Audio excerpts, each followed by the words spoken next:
What's going on, man? Not a thing. How's it going? Nothing, man. You never seen the Mad Dog section? I've seen him, like a picture of him, but I didn't know what he's about. And what do you mean you didn't know what he's about? Because he's pretty loud. Oh, yeah. He's in the camera yelling. Okay. So I know obviously Shannon Sharp left Skip Bayless. That was Undisputed. And I think that was on Fox. Now, First Take is ESPN. Mm-hmm. So Shannon Sharp went to ESPN, right? That's with Stephen A. Smith. Mm-hmm. Okay. But this is just another person, talking head on ESPN. So it's a separate segment. No, so he comes on First Take, too. Like, I don't know what days he comes on. But, like, one of the days that he comes on ESPN, he does, like, a segment where he's, like, talks about what he's mad about. So First Take is Stephen A. Smith. It's just different people come on and off. Well, I wouldn't say it's Stephen A. Smith, but okay. it's pretty much his show. Okay. But, he's not. It's his show, but it's not his show. It's ESPN's show. Right. But he's just a big name on it. So, have you seen when Stephen A. and Shannon have their powwows? The powwows? Like, whenever they get together on TV, it's like a different environment. It's all dark, and it looks like it's in a different place than a studio. Oh, yeah. They had, like, different... Like, sometimes if they're, like, L.A., they'll be, like, in, like, a little small... like, a little corner studio thing. Yeah, that's what it seems like. Because they have, like...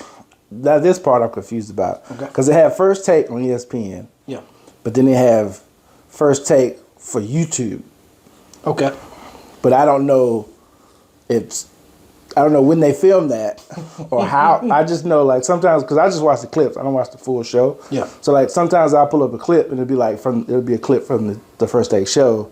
But then sometimes I'll click on the clip and it'll say, all right, this is First Take for YouTube. I'm like, and I don't know the difference because it's the same outfits, the same background. I pretty much stopped watching ESPN in college. Because I used to watch it and I used to get everything. I used to get hockey, I used to get football, I used to get baseball, I used to get it all. And then, I don't know, I graduated. Oh, I guess I didn't have cable anymore. And that will do it. Yeah. That's why I just watch the clips because I don't have cable either. Yeah. So I just, every now and then, like if I'm on YouTube and I see like a ESPN clip of like Stephen A. and Shannon upset about Draymond choking, what's his name? Oh, I might watch that. You brought it up. You done brought it up. You didn't want to talk about it? I mean, we could definitely talk about it. What you talking about, man? So, and then he came on, I don't know if it was an Instagram post or Threads or whatever, and he was like, I'm tired of people telling me how to be Draymond. No, can't nobody tell me how to be Draymond better than I can, or something like that. And I thought that was real stupid. Like, he first of all, I don't know if dude's just, obviously has a different kind of mentality. But for him to think that we're trying to tell him how to be himself, that's stupid. That's not what we're doing. Talking heads don't be like, hey, let's teach Michael Jordan how to be Michael Jordan. That's not what's going on. We are telling you how to be a better teammate. What you are doing is messing up your team's chances. Even when in 2016 when you got suspended for such and such, you're messing up your team's chances.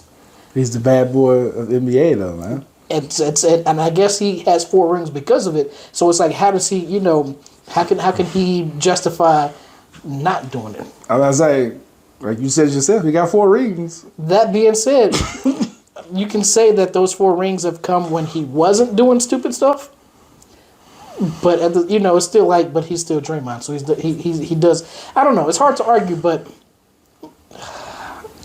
just I will say this. This is what I'm curious about. Like, because he is Draymond, is every instance that he's been a part of, like like kicking people in the nuts or whatever. Like, do you personally feel like everything that he's done was on purpose, or some of it was like it probably was not intentional, but because he is who he is, they call it. If you take it out of context, like if you was to show one person a clip, like there's probably 1 or 2 of them that if you just took him out of like a whole highlight reel, then you'd be like, yeah, that looks like it was on accident. But then if you look at all of them together and you see some of them are very deliberate, and it's like, but I don't know that he has a pattern. So there has been times when he jump up and then it's like everybody like sometimes when people jump their legs go up if they're like off balance. So I can understand that. But when he kicked, I want to say it was Steven Adams. That was not a I'm off balance kind of kick. So the average person might think it was an accident, but me seeing the other Draymond clips, that looked like it was intentional. So how do you deal with if you the ref though? Oh, you. But I'm saying because you okay, if you're a ref, you're a human being, right? You're gonna have memories of what he's done before. Like how do you ref him like without being biased to like, oh, he obviously did it. Like how do you deal with that? So what you can do.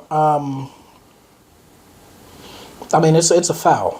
First and foremost, if you hit somebody, so foul them, then that gives you time to actually review the play, and then you can assess attack or something or ejection as needed. So do you think? Okay, here's the other question that a lot of people talked about when it happened. Do you feel like Clay should have been ejected?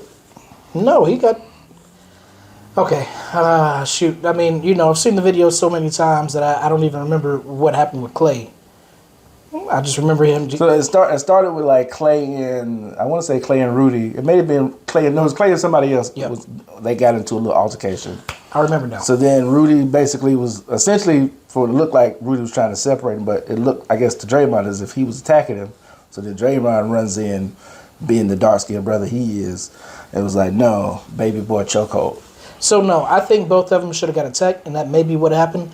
It looked like Clay, had his hand out, kind of distancing himself from the other person, and then the other person kind of grabbed him. Then there was some slinging.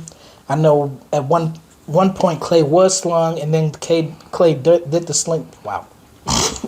Clay, there was a lot of L's, was slung, and then the other player did the other player slung him, and then Clay did some slinging. He slings the hash and slash and slinger? It was just slaying, slinging, sleeping, slay. I don't know. Okay. People were slinging everywhere. So after Clay got slinging, that's when Draymond came in. And, well, first of all, Rudy came in. And then I don't think Rudy was like even. Because Rudy, I'm not saying he's soft, but it's. You can say he's soft. Yeah, there's been some clips to make it seem like I remember he pushed somebody and ran away. So he not trying to. Yeah, I think I remember seeing that. He's not really trying to get into a fight.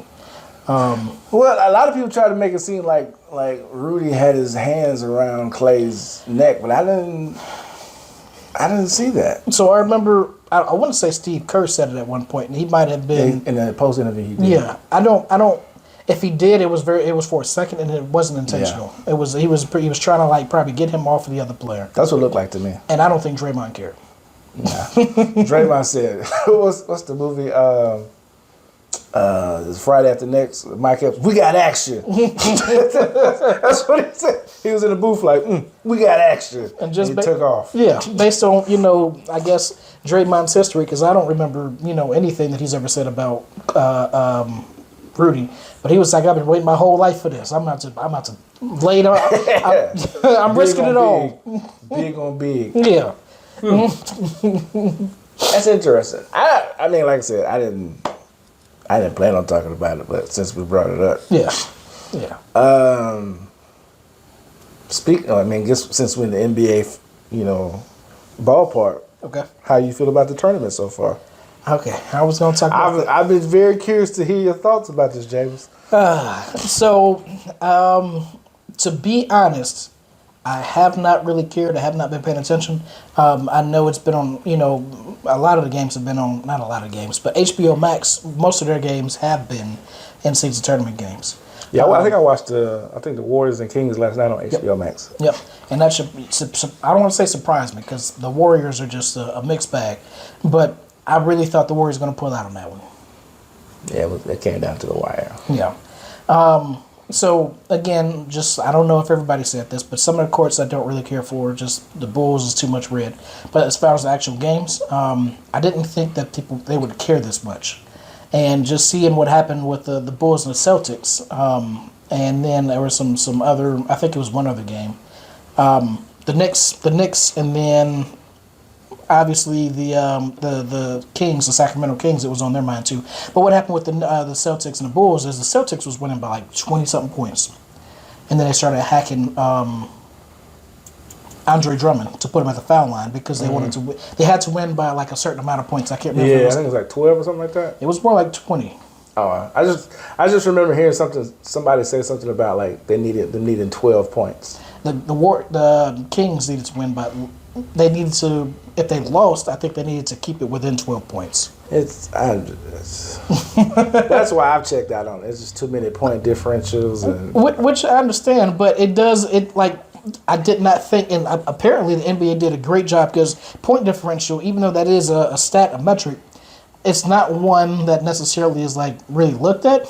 But since they're saying, hey, some teams can be in or some teams may be out based on point differential, that makes it like even more important. So I think that's pretty cool. I don't know. I could care less about the tournament. I understand. But I mean, I guess it's crazy. I don't know if you were about to say this earlier, but it seems like the players are more invested than I thought they would be. But I think it's because of the $500,000 that they get. And you know, to a Steph Curry, to, you know, a KD or something like that, 500,000, sure. I mean, it's 500,000, but to them it's a lot less than, you know, their bench players. So in a way, it's almost like they're fighting for their bench players. Well, not only that, but like, yeah, to a Steph and to a LeBron, 500,000, $500,000 is not that much of a difference. However, it's an easy to you. If I'm LeBron, we already got a good team. To me, $500,000 is easy money to play regular games that we have to play already. Yep. Like I can see if the tournament was like separate games outside of the season, but these are teams we already have to play. Mm-hmm. It's just a little extra incentive. Like I may not need the $500,000, but I mean if all I gotta do is beat these regular teams that we need to beat anyways to get to the finals, yeah, let's do it. Yeah, you know, and somebody made a report. It was like, I think it was a former player. I can't remember who it was, but they were like, yeah, so if LeBron, you know, wins this in-season tournament, then, you know, that's definitely going to put him either square number one or better his chances at being like the GOAT.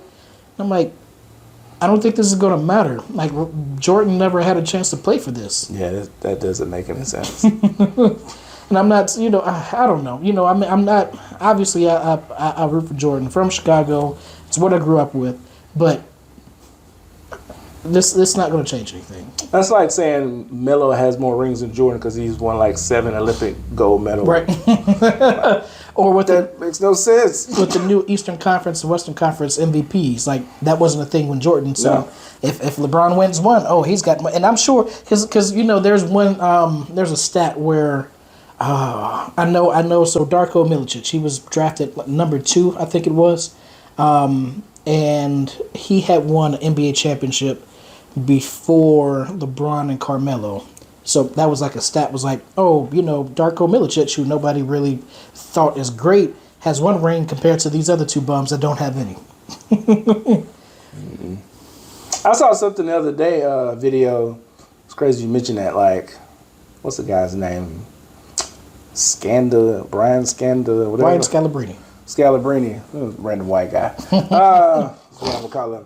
He basically made a statement. He was saying, "I'm closer to Brian than you are to me." Mm-hmm. I was like, "That makes so much sense." Yep.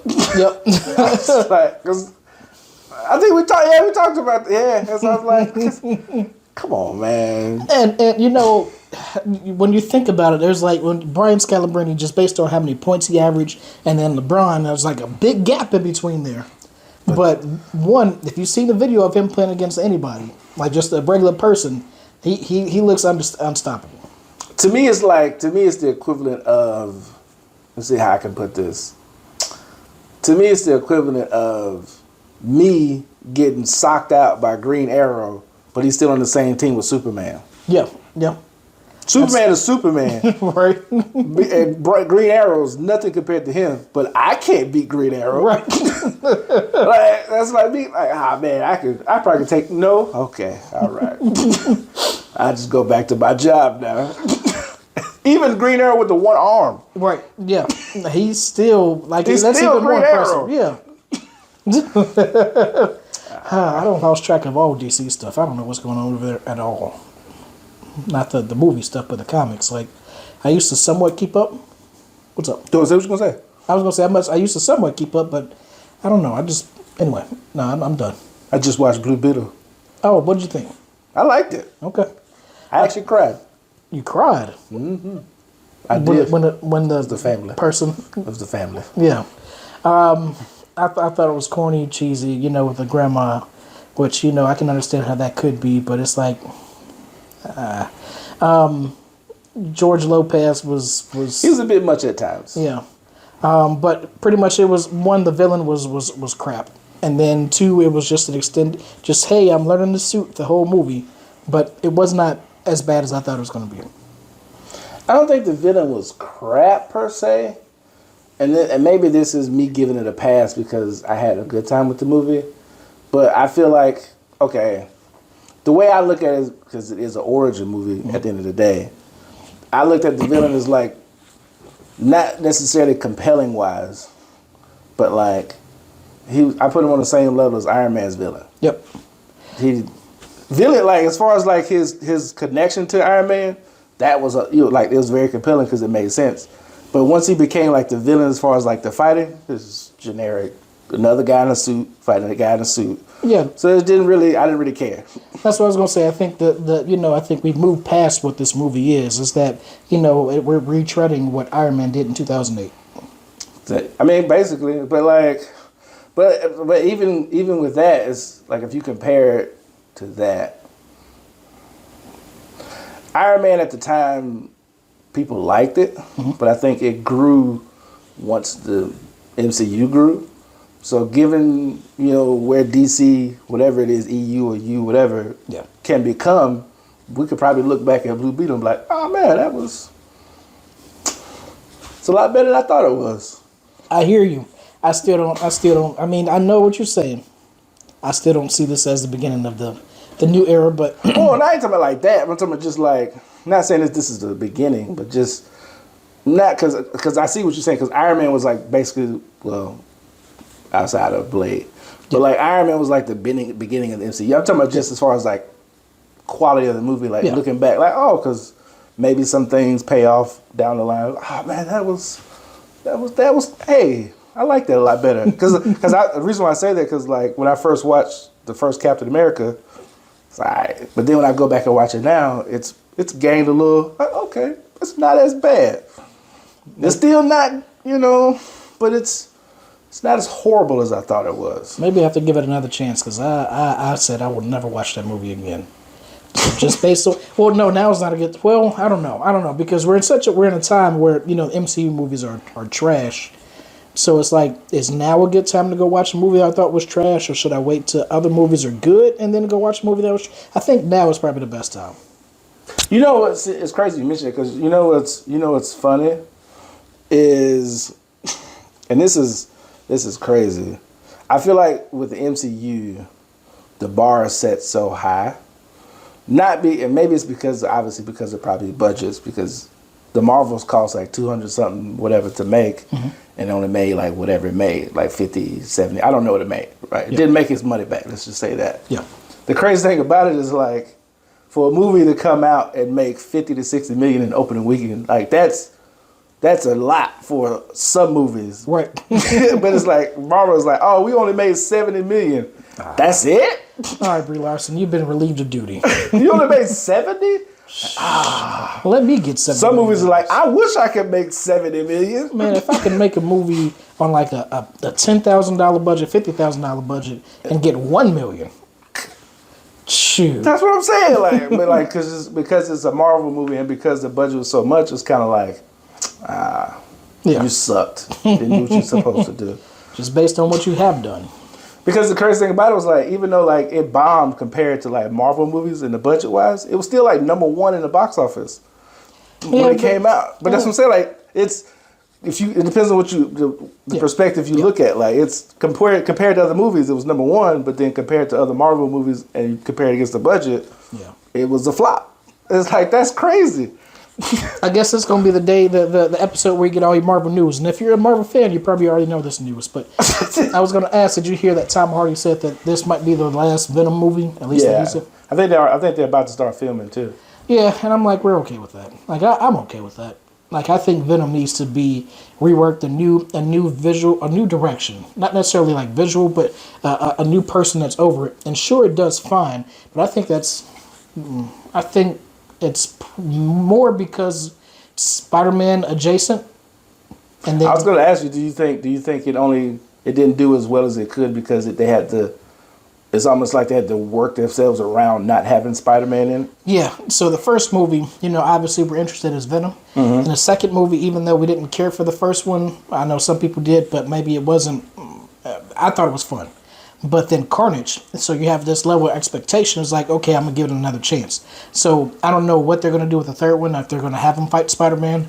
To me, I think if they end it right here, that's kind of weird because Venom has some kind of Spider-Man power. So if he's fighting him in the last movie, technically this should be when Venom becomes what we know him to be.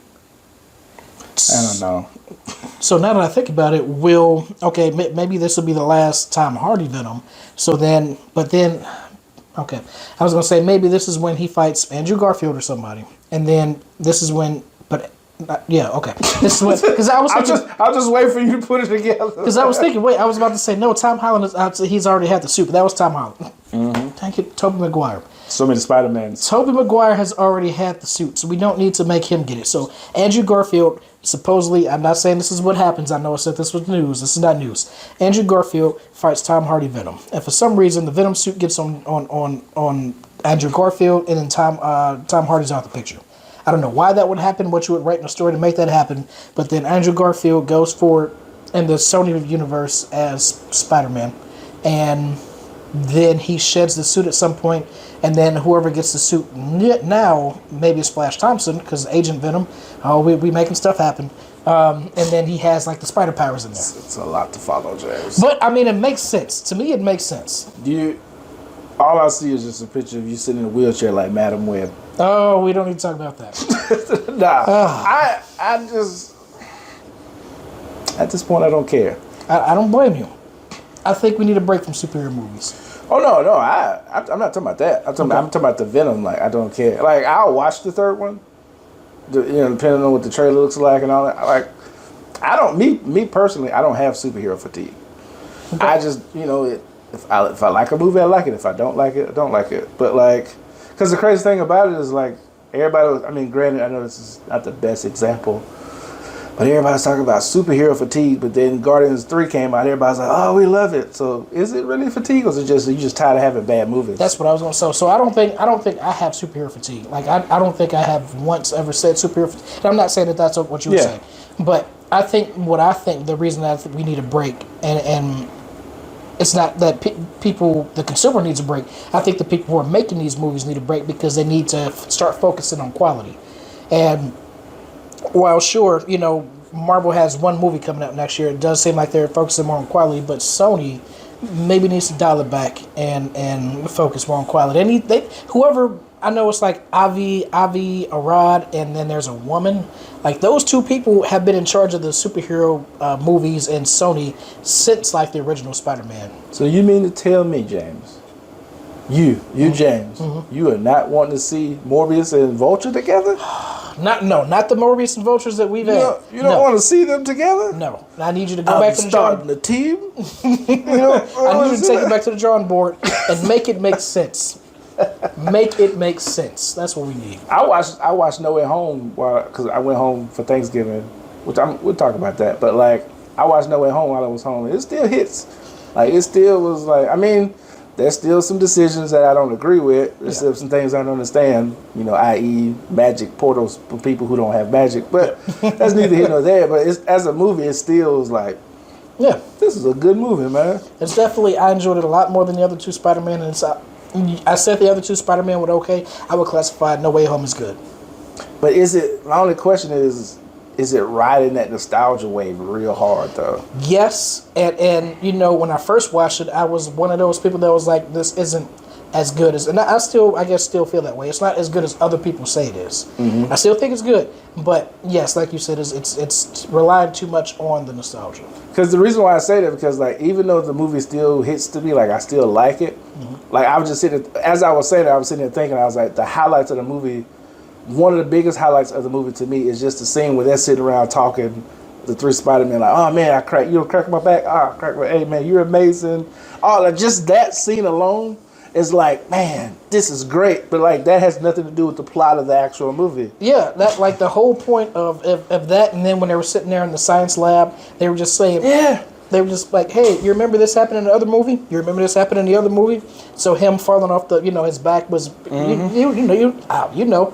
So it's almost like, yeah, we can do without this. We know what happened. We don't need the meta jokes because we are, maybe not everybody, but the people who know gets it, and then we don't need it. And then the people who are watching this are probably like, they don't get it. So what are you putting it in there for anyway? I don't know, but I just something I thought about. Like me personally, I don't have an issue with it, but it's like, hey man.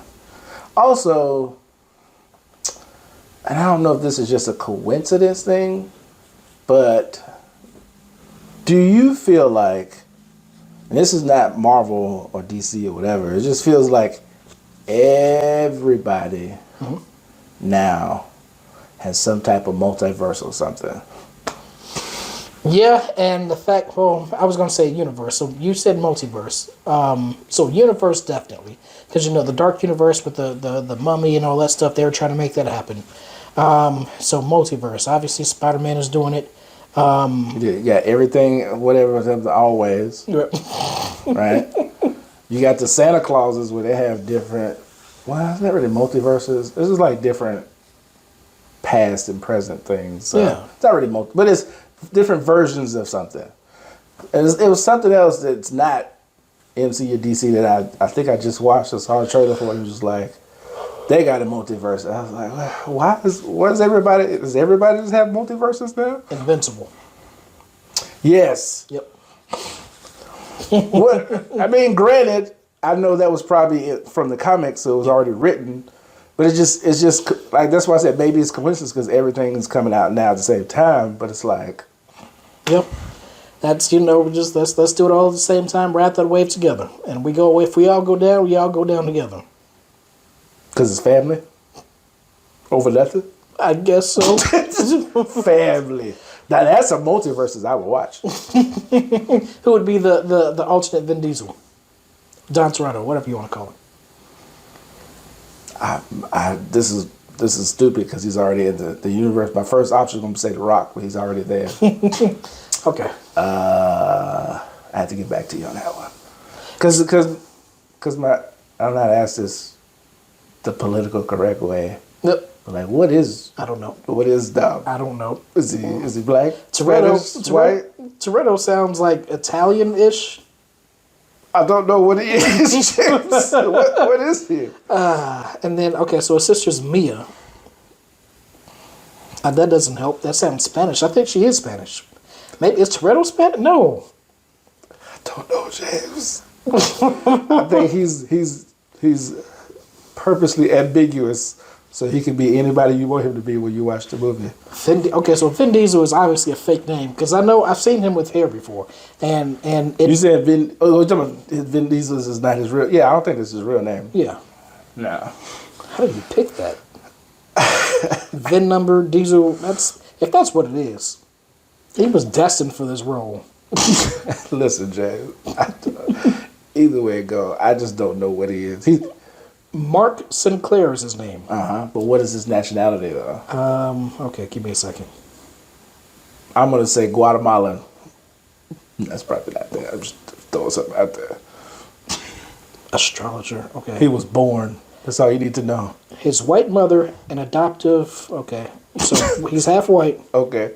That I kind of figured, but like, there's something else. That milk is not clean. He said he has never met his biological father. So he don't know. In different cultures, from a mother. Okay, yeah, I'm guess, which is weird. Well, maybe his mom doesn't. I hate to say that, because I mean, you would think that she would at least be able to tell him at some point that he was, white. She has to know what part of the country she was in when she was getting broken off. Like she has to know that at least. Yeah. But what makes me think about, James? What's that? I know we all over the place. So okay, so Marvel has the What If show. right? And you know what that's about. So it's like what if different superheroes or whatever. What if you had a what if show for like different things? Well, I do want to say Elseworlds would be DC, but I'm talking about like, okay, I get an example. What if you had an episode of What If where the Jackson 5 never broke up? And they stayed together and had a long career. so Mike went solo maybe in the 80s. The Jabs, I don't know. Okay. You asking stuff I don't know. I just know it was early. Because I was gonna say boy bands, but Oh, I heard that was. I thought you were about to break anyway. No, pop locking for Jesus. So obviously, Drew Hill, Jodeci, all them were a thing in the '90s. So I mean, groups were a thing all the way to the '90s. So I think that they could have been great, but would Michael's creativity have been? I know I should have just. I'm getting too deep into it. I get where you're going, like, cause you got to think about it, like, cause if they stay the band, obviously it infringes on other bands that come, after them or at the same time. But I feel like because they, I mean, when they were the Jackson 5, they were ascending, so they had the talent and all of that. But I see what you're saying as far as like Michael Jackson. I feel like his talent would have like. Not talent, but like you said, his creativity. I feel like it would have brought the rest of them up with him.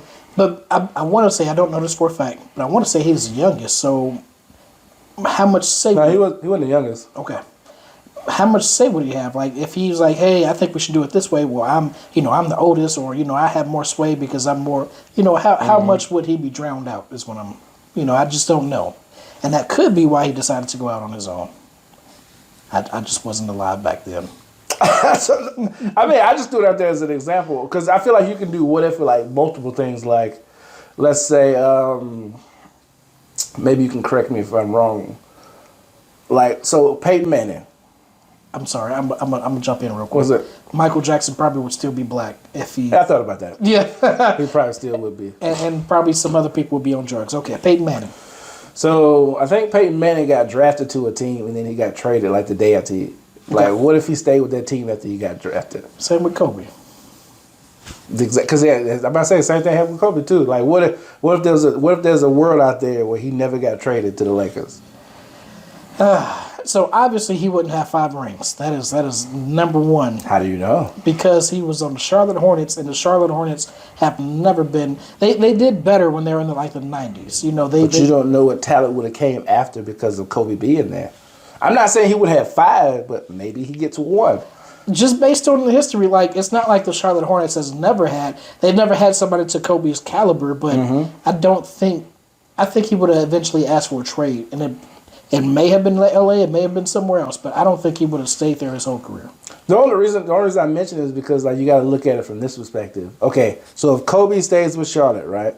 So if we're changing something in a different world that happens in our world, so in our world he goes to the Lakers, becomes who he becomes, right? Yeah. So in a different universe, he stays with Charlotte. That one change probably changes the whole NBA. Yes. So now you got, like I said, you got other players seeing Kobe like, oh man, they got somebody now. Let's go over there. So now maybe other players come to Charlotte, and now they become a bigger team than what they were back then. So now it changes the whole landscape of the NBA. So I can't speak for... He may not get 5. He may get 1. I can't speak for the mid to late 90s, early 2000s. I mean, I didn't pay as much attention to basketball back then. But, there are people who do great in small market teams as it is. Like Damian Lillard in Portland and, Giannis in Milwaukee. Thank you. So you already have cases like that where things didn't work out. And I'm not, LaMelo is still early in his career, so I'm not going to put him on that level. So I don't think money is still a thing. And sure, if you sign your contract and then get traded to Charlotte, then you're still guaranteed that money. But if you go to Charlotte and then they offer you money, they can't offer you as much money as LA or New York can. So that might have something to do with it. But I don't think Kobe brings. They're going to have to construct that roster organically. Well, yeah, that's what I'm saying. I'm not saying it has to be a bunch of big names. But let's say, okay, because like I said, like you, I don't really know the roster of Charlotte at that time. Yeah. But let's say Charlotte keeps Kobe. So Kobe comes, he has a bunch of people who, they're okay players, but they're not really good shooters or whatever. They bring in a good number of role players who they're not really big names, but they get the job done. Good defenders, you know, they hit the spot open three if they open, whatever, play, you know, all that kind of stuff. Enough to get them past where they normally have been. Plus you add Kobe, who Kobe is, he's still going to be Kobe, he's still going to be who he is. That's why I said, I feel like in my mind, I'm not saying he can have 5 like he had with the Lakers, but maybe 1. He may. I mean, the Mavericks squeezed out 1 with who they squeezed out 1 with. So like, and that was when LeBron was still kind of like figuring out himself. So it's a possibility. I got the perfect example, which is not necessarily perfect, but Vince Carter in Toronto, T-Mac in Toronto, small market team. The only difference is that, you know, it's in a different country, it's cold, so I don't that those are factors that could change things. That could have been a reason that they wanted out. But that would be a good example of what Kobe would be like in Charlotte. I don't know. I just a thought. I mean, the point is, the overall point is, I just feel like it's interesting to not only do what if with superheroes, but you can do what if with a lot. I mean, granted, I guess people do it all the time. Yeah. But like as a show. Yeah. If you animate it out or whatever, you could open it up to anything. That's why if I had the ability to time travel, the first thing I would do, I would make money. I'm going to say rob the NBA. I would go back to the very first NBA game and I would film it on high definition cameras, and I would just film every single game from the very first one all the way up until whenever HD was a thing. Sell it to the NBA, be good for life. But what I would like to do is I would like to get all those teams, so the 73-9 Warriors, the 72-10 Bulls, put all of the best, just take my, hey, you know, you're competitive, right? You're competitive. How about you just come up here through this mysterious portal and let's just I was just about to say, so with your time traveling ability, you can take other people with you. Yeah. Let's just have so this you got a whole tournament. team of people walking through this portal with you. Yep. So all the Warriors are saying on your left when they come through the Marvel portal. And that's you, like, all right, guys, let's go. And then that's like, as soon as that happens, I'm going to film it. They're going to have the music happening. It's just going slow motion and everything. With the arms like that? Yep. That's got to be just, because, you know, NBA players, they got the wide shoulders. Here's my only question, though, James. Okay. And this is the most important question. Okay. So let's say this is real. Let's say you're able to do this. So you got the 73-1 Warriors. 73-9. 73-9, I'm sorry. The who Bulls? 72-10. 72-10 Bulls. You got them playing against each other in a game. Whose rules do you go by? That's a great question. So, it's going to be best of 7. We'll flip a coin. Whoever wins gets the 4, and then whoever loses gets the 3. So, we'll go back and forth between, you know, so 2-2, 1-1-1. 2 on the new rules, 2 on the old rules, and then 1-1-1 back and forth. Okay. I mean, because that's a pivotal, because according to some people, that changes the thing. Because, if you put this guy, he wouldn't survive in the rules back like that. That's a thing. Yeah, yeah. So that's why I asked, you know. No, I hear you. That's you know, it don't have to be difficult. Just flip a coin. We're good. Random thought, James. Okay. Would you? So okay. You've seen Coming to America. Would you say Arsenio Hall is Scottie Pippen to Eddie Murphy's Michael Jordan? So when I was growing up, Arsenio Hall was a late night show host that I saw once or twice. I didn't know anything about him. Coming to America, like I think I watched a little bit when I was younger, but I didn't know anything about Arsenio Hall. So I don't. To this day, I just know that they were friends, but Arsenio hasn't done much. I guess I'm more so talking about like I'm more so referring like to. So so you got Coming to America. So obviously Eddie Murphy is the big name. Okay, so we are talking about... Yeah, people know Eddie Murphy, so he's like Michael Jordan at that time. And so then you got Arsenio Hall, which a lot of people may not know, like you didn't know him for real like that. But in Coming to America, he's like just as... Like he has, to some people, I don't know about, because I like to, know, your comedy is whatever. But to some people, his comedic parts are just as funny, or if not funnier, than Eddie Murphy's. But he's not the big name. Just like Scottie Pippen was. Scottie Pippen, but people weren't coming to see Scottie Pippen. They was coming to see Jordan. So just making sure we are talking about coming to America specifically. Yeah. And yeah, I would definitely agree because, to this day, and I'm not going to say people don't know who Scottie Pippen is, but a new person, like my daughter, she knows, she's heard of Michael Jordan before. But if I say Scottie Pippen, she's going to say who? But that's the point I'm making. Like, I'm not saying people didn't know Scottie Pippen, but when people reference Scottie, it's usually in conjunction with Michael Jordan. It's not usually like, hey man, that's Scottie Pippen. Yep. Okay, what about Michael? Like, oh yeah, they were together. Like you usually put them together. It's like, yep.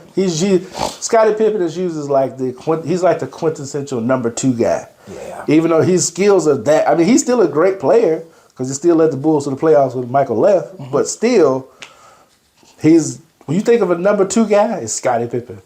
And sucks. Just number 2 guy, can also be, and I'm not and I'm going to take it there. Mm-hmm. People can consider that like alpha and beta. So Scottie would be a beta male, which does kind of track because as far as the contract, he was always, even though he voiced his opinion, he kept taking the lesser contracts, and sure, it was for the good of the team, and it actually worked out for the team and his legacy. Mm-hmm. But when it comes down to it, after you left, you got a contract, but then it did not work out for him. Yeah, I think there was because I didn't watch The Last Stand, but I think I remember somebody saying something about The Last Stand after watching it. Something about how like Scottie was mad because he didn't get the money or something he was supposed to get or something like that. Yeah, until he left. Once he, I think the Bulls gave him the contract. Excuse me, and then either they traded him, but he got a contract once all was said and done, and then he was able to leave. Because he went to the Trailblazers after that, and didn't do nothing. Yep, and he went to the Rockets, and I don't know if he went to one more team, but yeah, it just. I almost feel bad for the man. I almost feel bad for him. He did get 6 rings though. And now Michael Jordan's son is marrying his wife. That is some craziness. Is that really happening? Yes. What the heck? Michael Jordan's son has married his ex-wife. And oh my goodness. Just imagine the entire prime of your basketball career is centered around Michael Jordan. To this day, everybody mentions Michael and Scottie. And now your ex-wife is marrying the guy that you probably hate because of that same fact.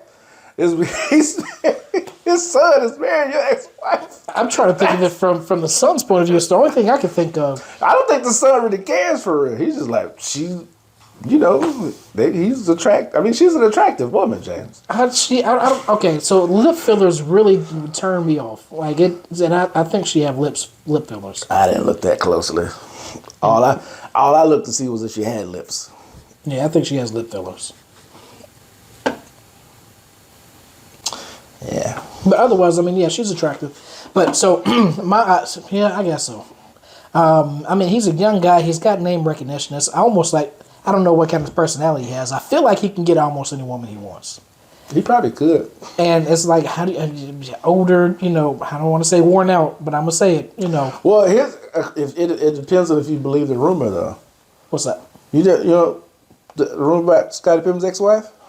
I remember hearing about it, but I don't remember what it was. So the rumor is that they had sex, throughout Pippen's career, they had sex every day. For like maybe 2-3 times a day while they were married and while he was playing basketball. I was like, come on. Not only that, and I mean, it may be an exaggeration because when he's on the road, does she go with him? That's why I was like, it can't be. Yeah. Come on, man. So my thing is, obviously, Scottie and Jordan, they were teammates. They're partners in crime. Rumor. They weren't necessarily on greatest terms, but I'm assuming Pippen was in the kid's life. So his wife was also in the kid's life, which means that the kid probably grew up with Miss Pippen. He's at least been around her multiple times. Yeah, so that's... because I think they just got divorced not too long ago. Like maybe like 5 years ago or something. But it's fairly fresh. Yeah. So, but I'm staying out of it. I mean, they're old. They're consenting adults. Yeah, of age. So, I just find it fascinating because it's like, because I'm just trying to put my mind in the mindset of Pippen where like, because I play with this guy. He's considered to be the greatest of all time to some people. But it's like, anytime anybody mentions my name, it's in association with him. Yep. And now his son is with my ex-wife. Kicking me when I'm down, throwing salt on the wound, just all that. It's like, just when you think, okay, I can get away from it. I can separate my name from him. Because I'm over here on these basketball TV shows talking basketball. I can separate, like, now people think of Scottie Pippen, they think about the analyst Scottie Pippen. Now it's like right back to that. Not only that, I've been throwing dirt on Jordan's name. I've been slowly trying to turn people away. And it is son. Yeah. It's almost kind of like, it's like the one rumor with LeBron James. Was it LeBron? The player that slept with his mom or something like that? Oh, yeah. Delonte West? I don't remember who it was. I just know, I think it was when he was in Cleveland. The first time. Yep. Yeah, that's crazy. Yep. Speaking of which, I don't know if did you have something you want to say about it? I was going to talk about basketball players' wives. What's his name? Damian Lillard's wife. But that was like a day or two news. And then it was going. So when Damian Lillard got traded to the Bucks, his wife filed for. Well, they filed. Oh yeah. I saw about that. I saw that. It's crazy, but it is like. No, what I was gonna ask was along the same lines with LeBron. Like, how do you feel about? I think he went back. The Lakers played Cleveland like maybe a couple of days ago, and they put the little sign up like "Welcome back to Cleveland" outside the locker room. Do you see that? They put like a post outside the Lakers visiting locker and say "Welcome back to Cleveland," "Welcome back to Cleveland" or something like that, and a picture of LeBron or whatever. That's not bad. I mean, I don't think that minute is like a jab, but it's kind of like, hey man, we still appreciate you here. Like, welcome back. That's better than Kawhi got. But I don't know how I feel about Kawhi. I don't understand. Like, Kawhi has probably been, and I may have missed the stat, but I'm sure Kawhi has played in San Antonio many times before this last time. Why all of a sudden they want to boo him so much? I don't know. It's not like you can hear him talking junk about you. He's so quiet. Yep. Say it. Man, I just forget San Antonio. I can't do it. I can't do it. I need a deeper. Nope. That is an interesting laugh. He's like what's the name? Who has a funny laugh? Lorel. No. His laugh is funny too. No, but what I was going to ask, so this is a question I want to ask you, James. Okay. I know this is completely off track of what we're talking about. Thanksgiving. The movie? I want to see it. You went to see it? No, I want to, but no, that's not what you were talking about. Yeah. I was going to ask you. I was going to ask you about if you had seen it, but there's two things I want to talk to you about. One is Thanksgiving. There's another one I'm pretty sure you've already seen, but I'm going to save it. Okay. Just in case you haven't. All right, so Thanksgiving was great this year.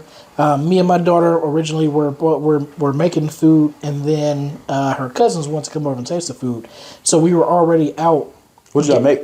Okay. Just in case, for the people. Yeah. I know, but yeah. Dressing, potato salad, mashed potatoes, ham. Chitlins, yes. What are the pies?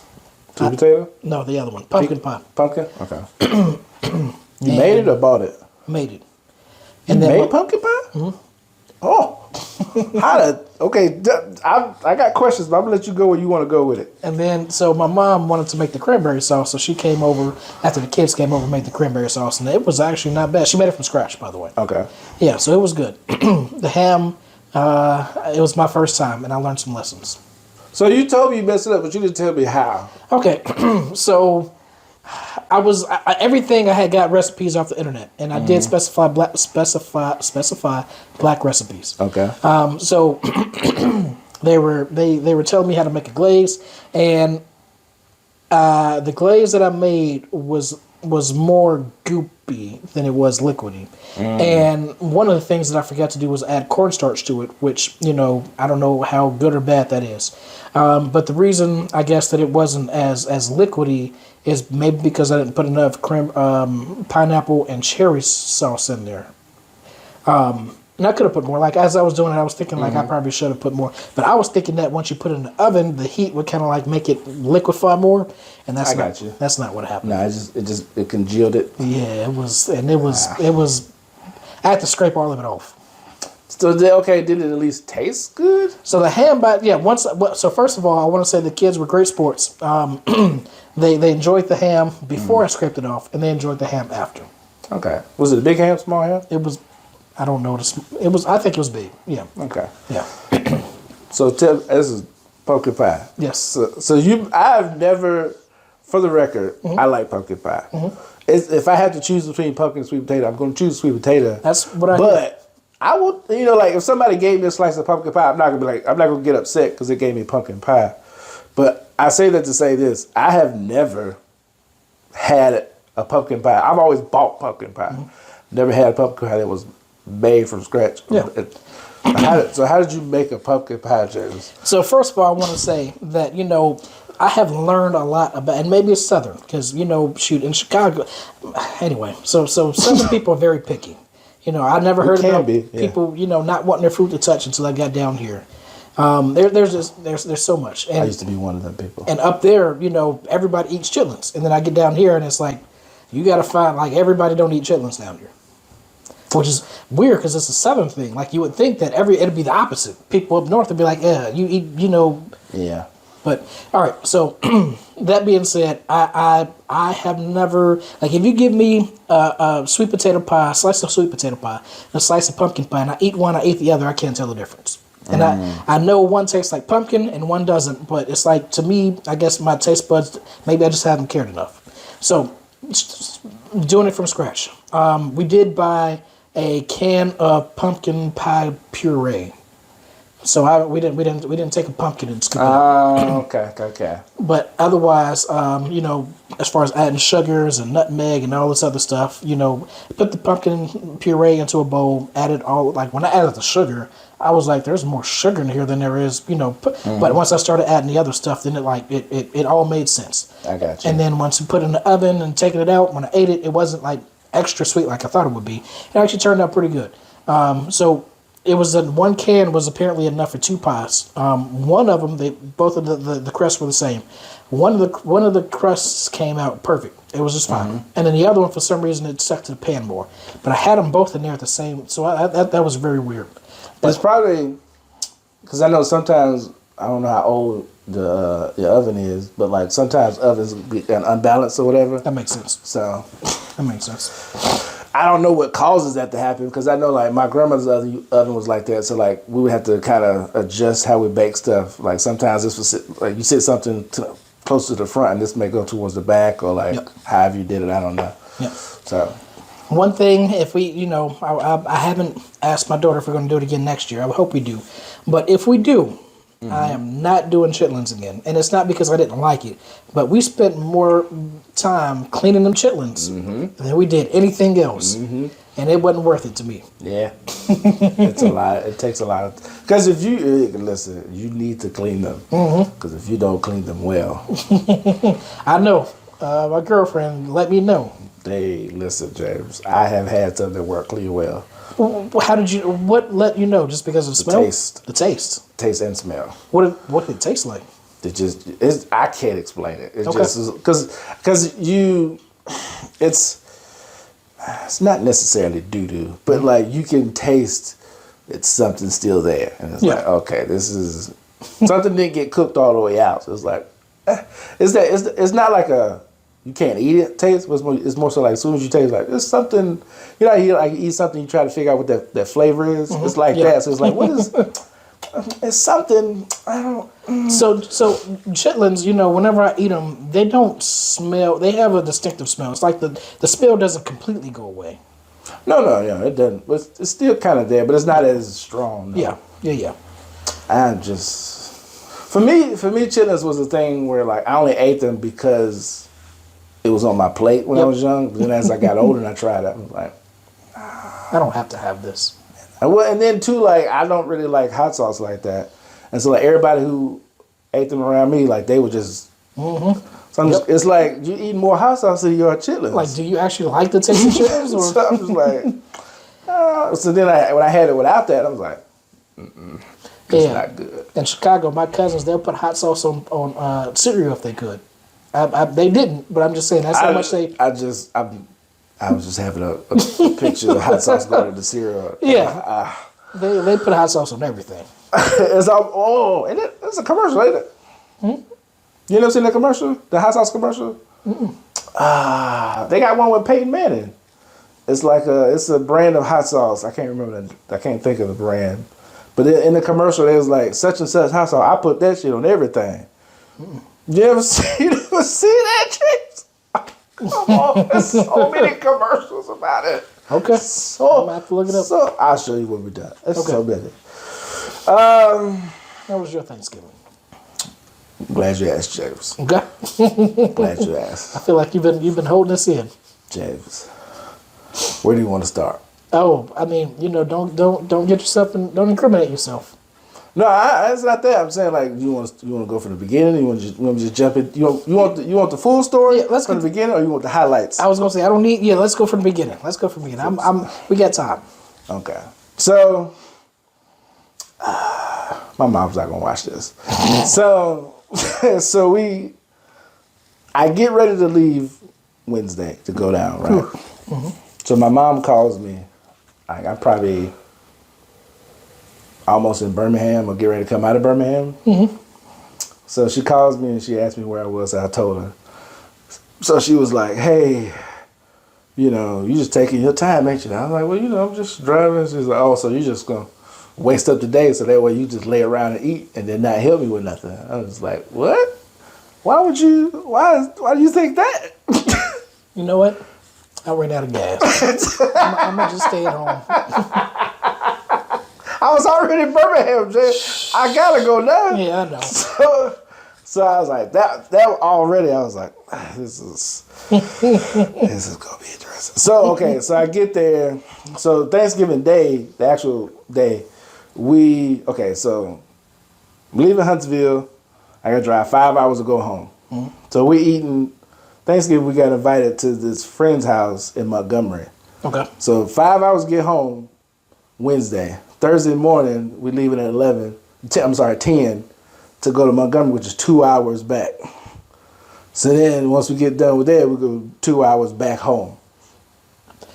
Okay. So I threw the idea to my mom. I was like, hey, how about I just leave Thursday so I can just meet you in Montgomery. That's what I was thinking. And then just drive home instead of going home and coming back and then going home again.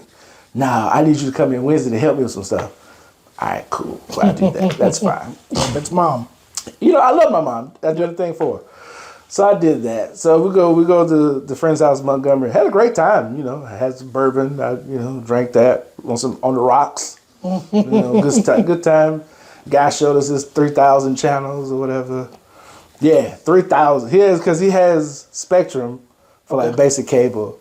And he has like this some little box he bought from a guy in Atlanta where he pays like a one-time fee of $200 a year.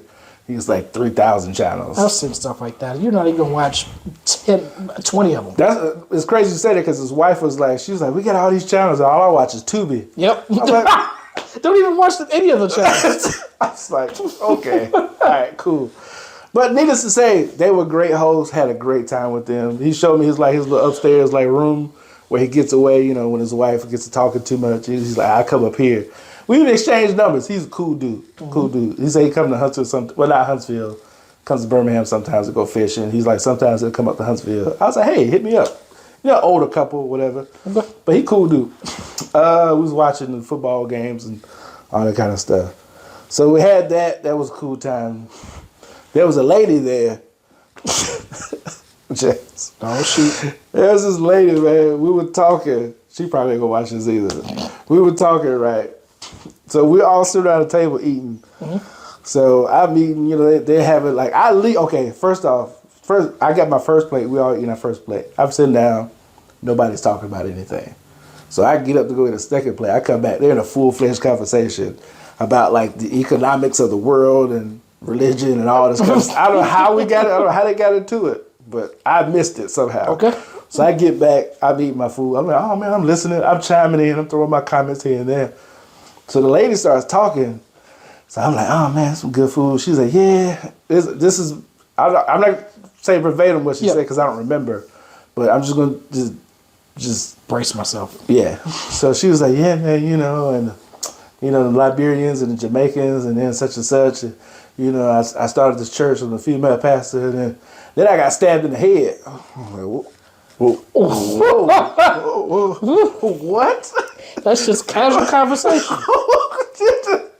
She said it as if she said it in the same vein as like, yeah, I would grab some water from the kitchen. Yeah, it was yeah, man, I got stabbed in the head. Tuesday.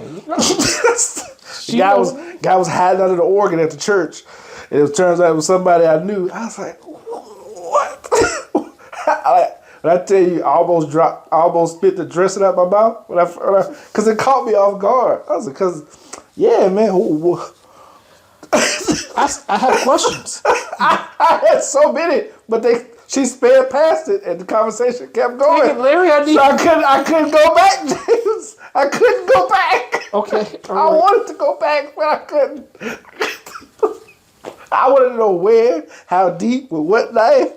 What did she do afterwards? Who was there to take her to the hospital? I had all these questions, James, but I couldn't ask them. Were you going into the church after hours? There was nobody there. Was it dark? Was there people there? You said you knew the person. Did he have it out against you? What did you do to the person? I don't know. How did you survive? It's so many questions. I don't know, but I wanted to know, James. Sheesh. I wanted to know. I still want to know.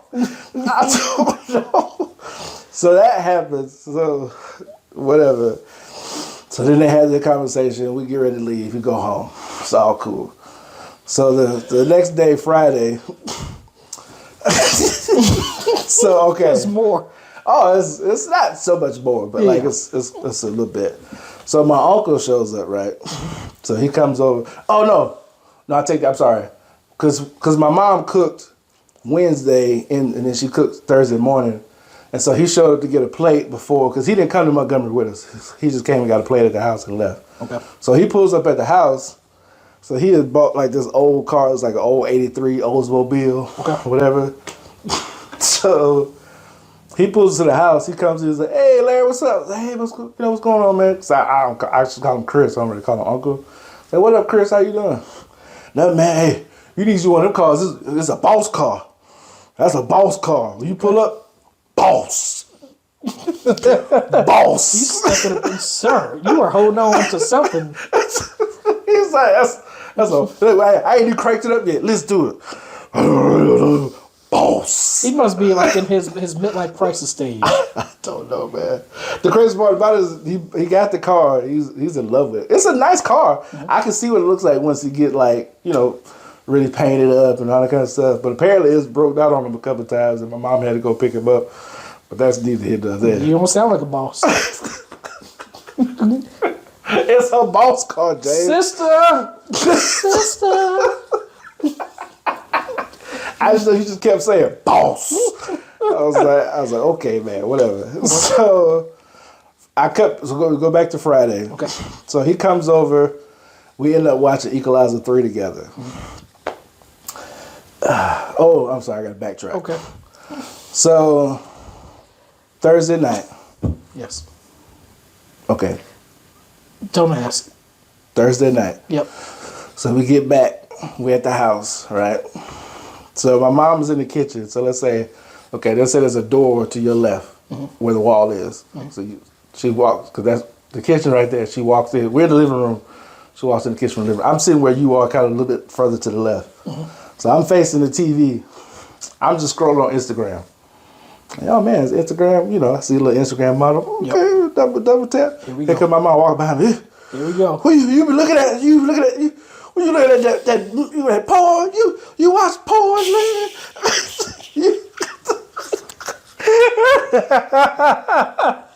Oh, Mom, I'm 36. I was like, she's like, you be watching that stuff? You be watching that porn? I was like, porn? What? What is this porn you speak of? Yeah, since you brought it up, why don't you tell me about it?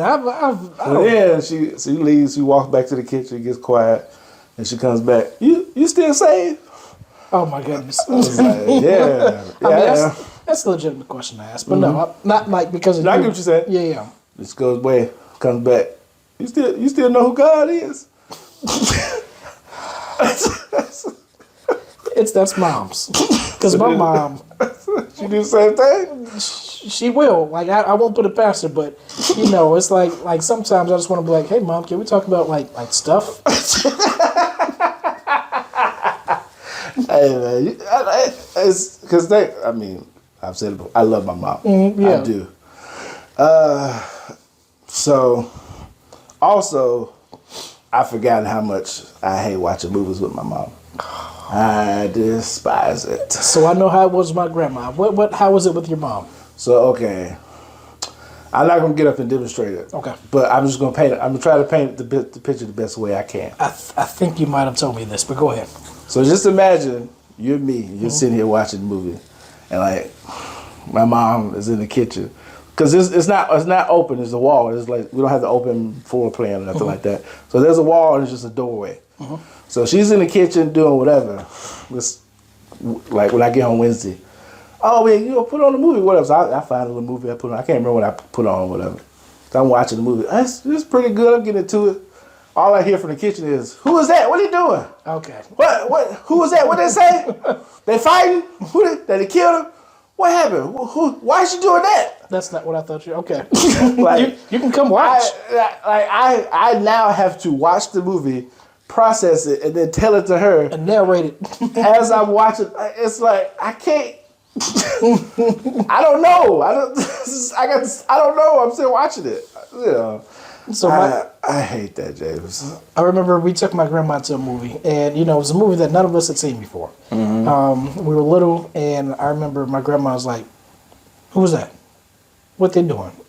Like, and we're sitting there like after we answered the question the first couple of times, but I'm like, "This is our first time watching it. We don't know."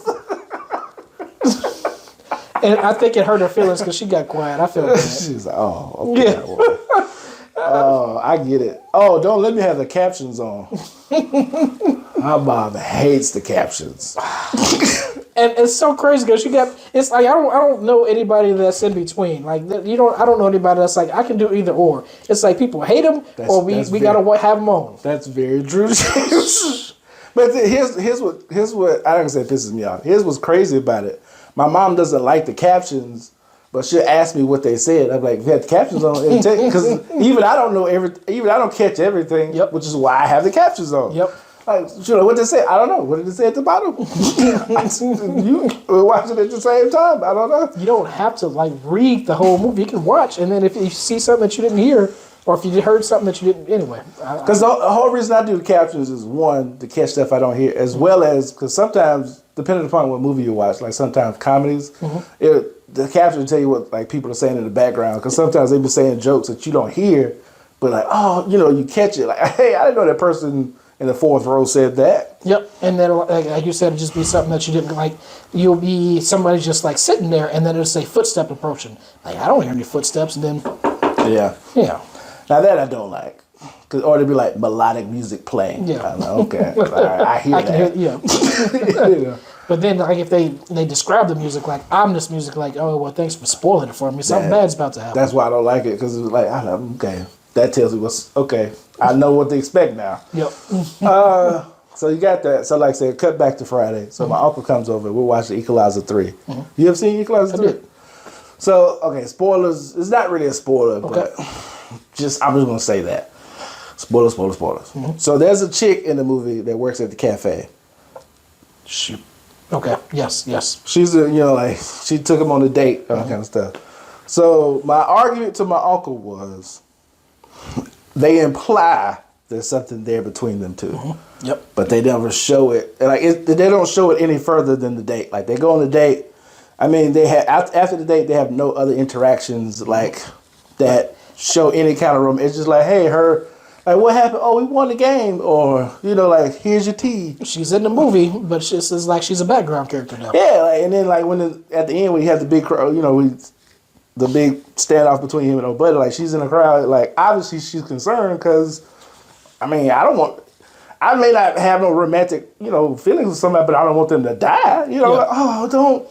you know, he's become part of the town. Don't kill him. Yep. But that doesn't mean anything. But still, so that was my whole argument. His thing was like, but that's what they imply they're gonna be together. I was like, I'm not disagreeing with that. What I'm saying is they don't show anything else. Well, see, so we went back and forth on that. 10, 15, 20 minutes. Cut to, well, see, you don't know about women. Let me tell you. Wow. We're doing real life now. This is a whole fictional movie. What? What does that got to do with women? Because, you know, see, that's why she lean around the corners and look at, I was like, I get that. The movie, I know what it's implying. All I'm saying is after the date, nothing. You don't see anything else.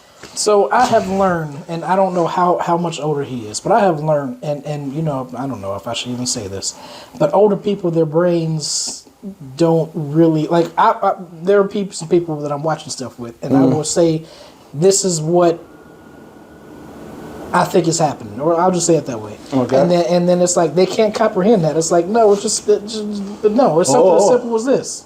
Don't say that, because according to him, I just watch movies. He analyzes them. Okay.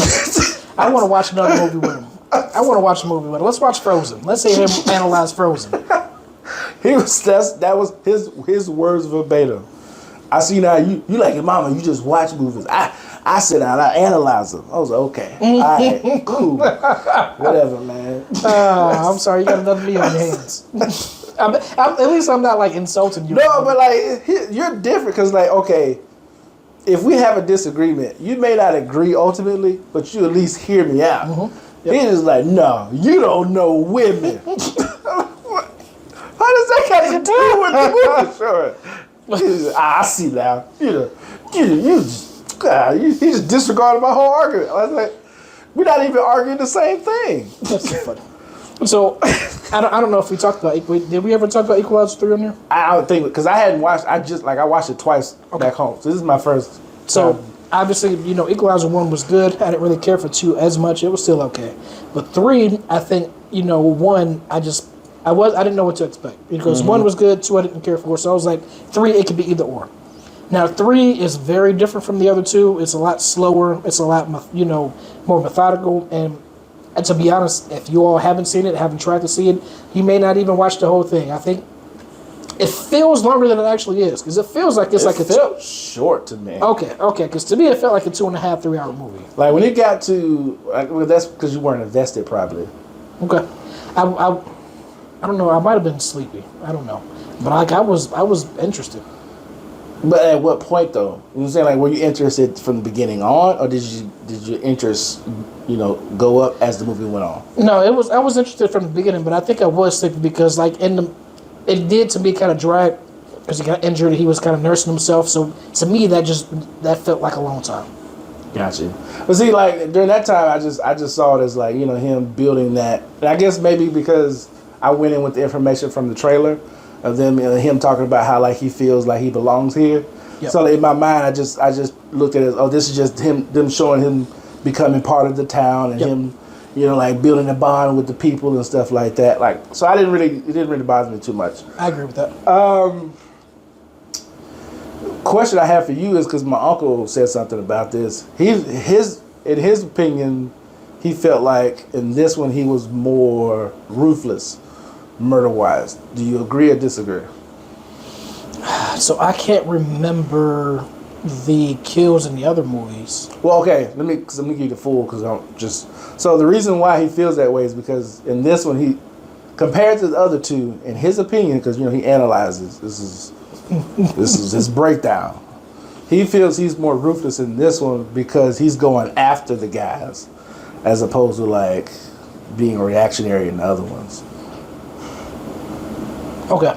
Because I was gonna say, I mean, he went after the guys in the other ones, but no, I see. I'm not saying I'm agree. I'm just asking. I'm just telling you what he's telling us. I mean, it's kind of reaction in here too because he's messing with the people of the town.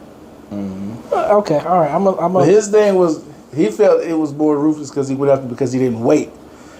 So specifically, what he's talking about, reason why I don't give you all because I don't want to sway your answer. Sure, yeah. So specifically, the one part that he mentioned was like at the end.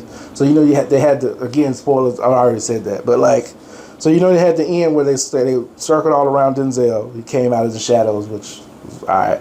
Because you're like, wait, who? I mean, I'm here. Like, where you at? I don't, whatever.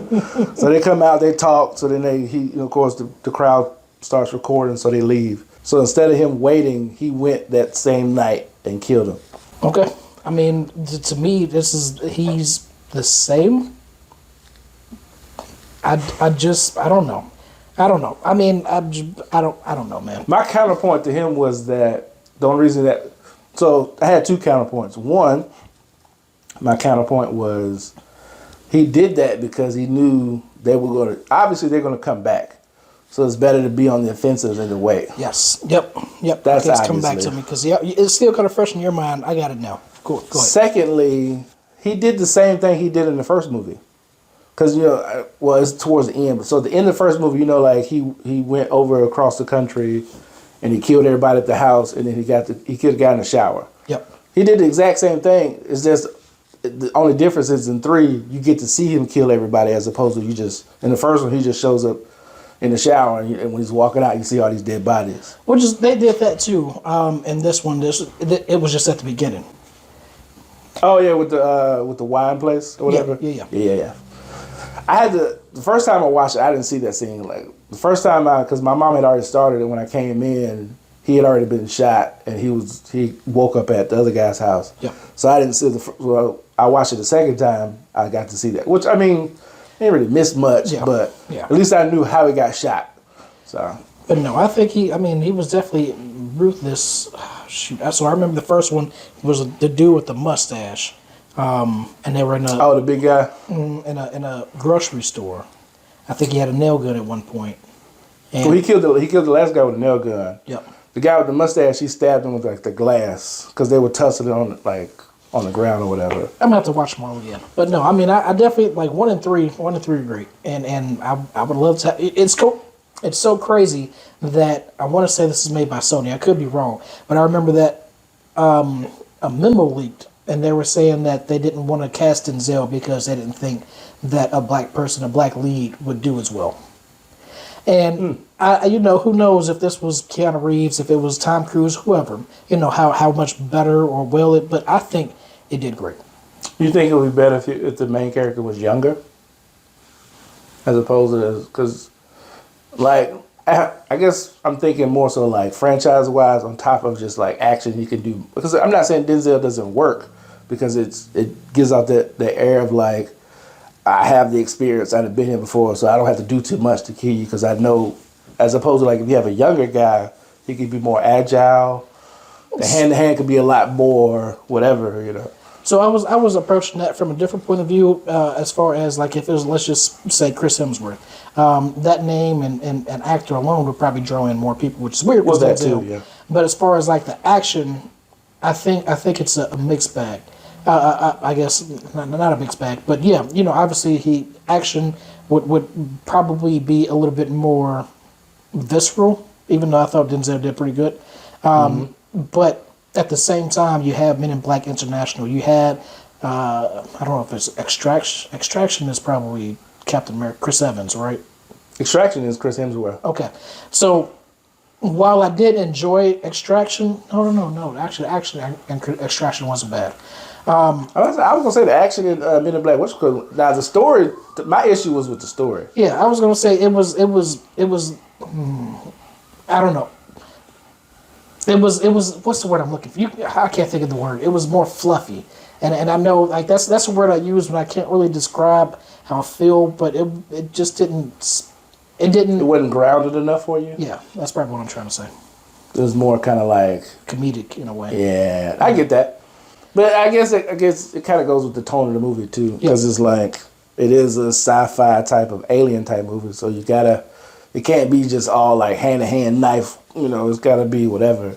Which is why I ended up saying Extraction, because that was more of a grounded movie. So if you were to put Chris Hemsworth in here with Fuqua, Antoine Fuqua, I guess his name is, and which they probably have a different, because I think he does like make black movies or black leads. So. he probably wouldn't have worked with Chris Hemsworth to begin with. But if he did, then he has that experience with Extraction that he probably could have translated to this, and it probably would have been okay.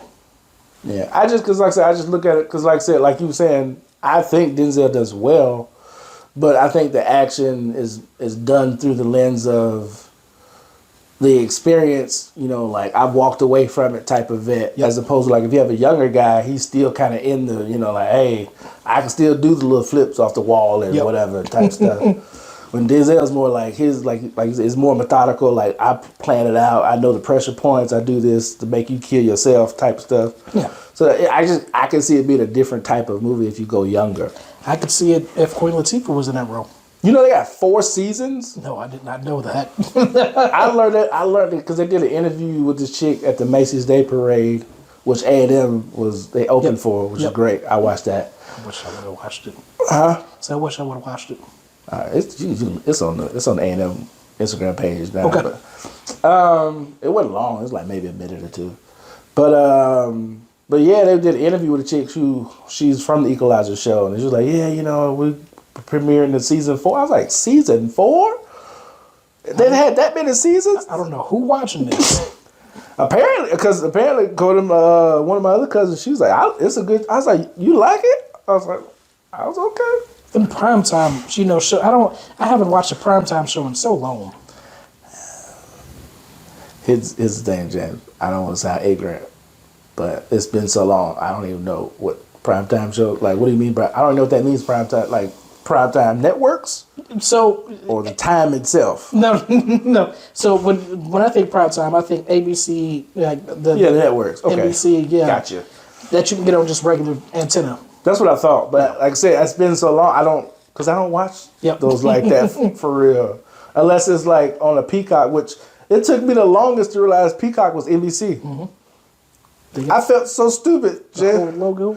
I felt stupid.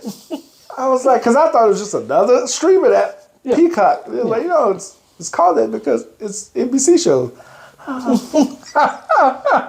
I see it. Because I don't look at the logo like that. I just read Peacock and I click on what I want to watch. I was going to ask, do you have Peacock? But I think some of it's free. No, I have it, but like I said, when I like all I do is I press the home button. Mm-hmm. I go down because when you look at the box, it just says Peacock, and it's got like four little dots. Mm-hmm. But the NBC logo is very different. Yep, that's true. So I'm just like I never really associated it, and I wonder if they did that on purpose to kind of like make it say, hey, this is something different. Kind of like a rebranding type of thing. Interesting. Mm-hmm. I don't know. I don't like the name. Well, okay, I'll say that. When it was rumored to first come out, I was like, y'all could pick a different name. But like now that it's out and it's like, I guess so mainstay, it's something that's been out. It's grown on you. It's like the Pelicans. When I first heard the Pelicans, I was like, I don't know, but it's crazy you mentioned that. See, James, you be in my head sometimes. I mean, not that I was going there, but just I was looking up. I can't remember who I was talking to. Mascots, like Suns. Why do they have a gorilla mascot? That's a great question. Like the Pelicans, why is their mascot a baby, King Baby? I was gonna say King Cake, but King Cake. It's basically a baby in a diaper. Why does he exist, James? Oh, okay. So, king cake is obviously a cake that's and if they put little babies inside their king cake. No, okay. First of all, let me say it this way. I know why. Okay, all right. But like, why? It has nothing to do with a pelican. But why? Yeah. I hear you. Why, James? I don't know. I'm guessing the whatever the gorilla maybe has to do with a zoo, or because I was thinking lion, but then like now that you said, it probably is a gorilla, and I was thinking Lion King of the Jungle. When you think of jungle, you think of mornings. I was trying to make it work. It don't work. The only mascot that makes sense is Benny the Bull. I love my Benny the Bull, man. He like sometimes like I'll get his reels, his social media stuff like nonstop for like a couple weeks, and then I don't hear anything from him for like months. And I know that's there's off times in basketball, but still. Side note: if you were Benny the Bull, and like because Benny the Bull is who Benny the Bull is, he's as famous as he is. Would you want people to know that or would you want to keep the secrecy? I mean, I would tell my friends, but no, I wouldn't go around telling everybody. So you would post it on your page like, man, another day is Benny the Bull. I'm sure there's probably a stipulation that if you do, you'll probably lose your job. Yeah. No, they gotta keep that anonymity, and then the profile is not profile, but they gotta separation. Yeah, exactly. I would tell everybody, James. Like I said, I'll tell my friends, but that's it. I can't tell anybody tell else. the world. It's just like shrinks, or I can never think psychiatrists, psychologists. Like, you got that and doctors too. You got that patient confidentiality. Oh yeah, patient-client confidentiality. But if you go home, I mean, I'm sure there's plenty of doctors that go home and tell their wives like stuff all the time. Well, because you have to imagine, like, if I'm a psychiatrist or whatever, whatever it is, and I'm sitting there, people just come in dumping, like, I have to get it out. So, Yep. like, I probably won't mention names, but, like, it has to, because, okay, there's a show on Showtime, I can't remember the name of it, but I think it's couples therapy. So the show is centered around this lady, she's like a couples therapist. And she has like different couples come in, and it's basically their sessions. Like it's her doing therapy with them or whatever. And like at the end of one episode, like she leaves, and like she goes, and now she has a therapist to go talk to. So it's like her mentor, like a mentor therapist. So like she goes and she's like, hey man, because I remember her saying something about like she was talking about like how her job is not to tell couples what to do, but it's more so like to just hold a mirror up to let them come to the decision on their own. And she's like, but it's hard because it's hard to sit there and not tell people like you probably shouldn't be together. Like it's not gonna work. But it's not her job to say that. Her job is to get them, maybe if they, not say to get them to see it per se, but like let them come to that. Like, oh, okay, Yeah. we probably should be together. She's like, okay. Because so I have noticed that before, and it's almost like, well, shoot, why do I even come to you? But at the same time, I can understand like not being liable for if they do get a divorce or something like that happens, and then they get the short end of the stick. Oh, I lost all my money because you told me to do this, and then it also does. I feel like it will probably make more of an impact if the person does feel like it was their decision. Inception. Yep. That's exactly what it is. Wow. She inceptions them, James. She puts the little spinning top in their brain, and then they just let it do what it do. I was trying to think of, you said the shrink goes to a shrink, and I know it's not the shrink. I probably, But the way you understand it, I get it. yeah. And I was trying to think of what movie it was. I think that's Smile. Smile. Yeah. Did she go to a shrink? She did, because she started, seeing things, and she wanted to. Yeah. I got one last thing. Okay. Well, that was the for thing. I mean, there's some other stuff, but we ain't got to go to all of it. Got off topic, sorry. No, you cool. There's one last thing I want to talk to you about, James. Okay. I just saw this. Okay. I'm pretty sure you have already seen it, because you have eyes and ears tapped into the entirety of the internet when it comes to stuff that you are interested in. Yes. You say interested or interested? I'd say interested. I say them both. I was just curious. So there have been photos published of Fallout TV series. Yes. Yes. I just saw it probably like 40 minutes before you got here. How do you feel about them? Okay, let me calm down. Because, Halo. Before you go into it, on top of the fact that you already gave me your thoughts, but they don't know. But they've already confirmed the BioShock movie too. So like, because I know both of those are like your things, like Fallout and BioShock. So this is you, James. How you feel? Okay, so is it Prime Video? I think it's Prime Video, at least for Fallout. Oh, I didn't go there. I just looked at the pictures. I didn't read into it. As long as it's not Paramount, because Paramount, messed me over with Halo. But listen, like it looks good, and I know I saved it on Facebook. Let me see. Obviously, Halo looked good. Is it? Variety did it. I don't know. It doesn't say yet. I think it's at Amazon. Yep, so it's Okay. Amazon. So Prime. I know Prime. They did the Lord of the Rings, which was mixed, but I don't know. I have high expectations. It looks good. Can I ask you a side question real quick? Okay, go ahead. While you're right there, do you think the Lord of the Rings show, because it was like, I don't think it was called something, or Lord of the Rings something? Something of Power, Rings of Power? Yeah, Rings of Power. Do you think that didn't do as well because it was like a prequel? So like nobody really knew anything about it unless you like read the books? You think that had something to do with it? I honestly don't know. I've heard many things. I've heard people, say they liked it. I've heard people say they didn't like it because of the diversity with the Black Hobbit. I've heard people say that it didn't make sense. I honestly don't know. It's just overall a mixed bag. Yeah, I was just curious. BioShock, I'm a little bit more worried about just because, visually, I think it could be great. Like, I it can look great. As far as the ceiling, I'm thinking the Batman look great and be great. But then, I don't know. Just these are video game properties which lately have been doing very good. Last of Us did good. Exactly. So I think I just really need them to do. I'm more.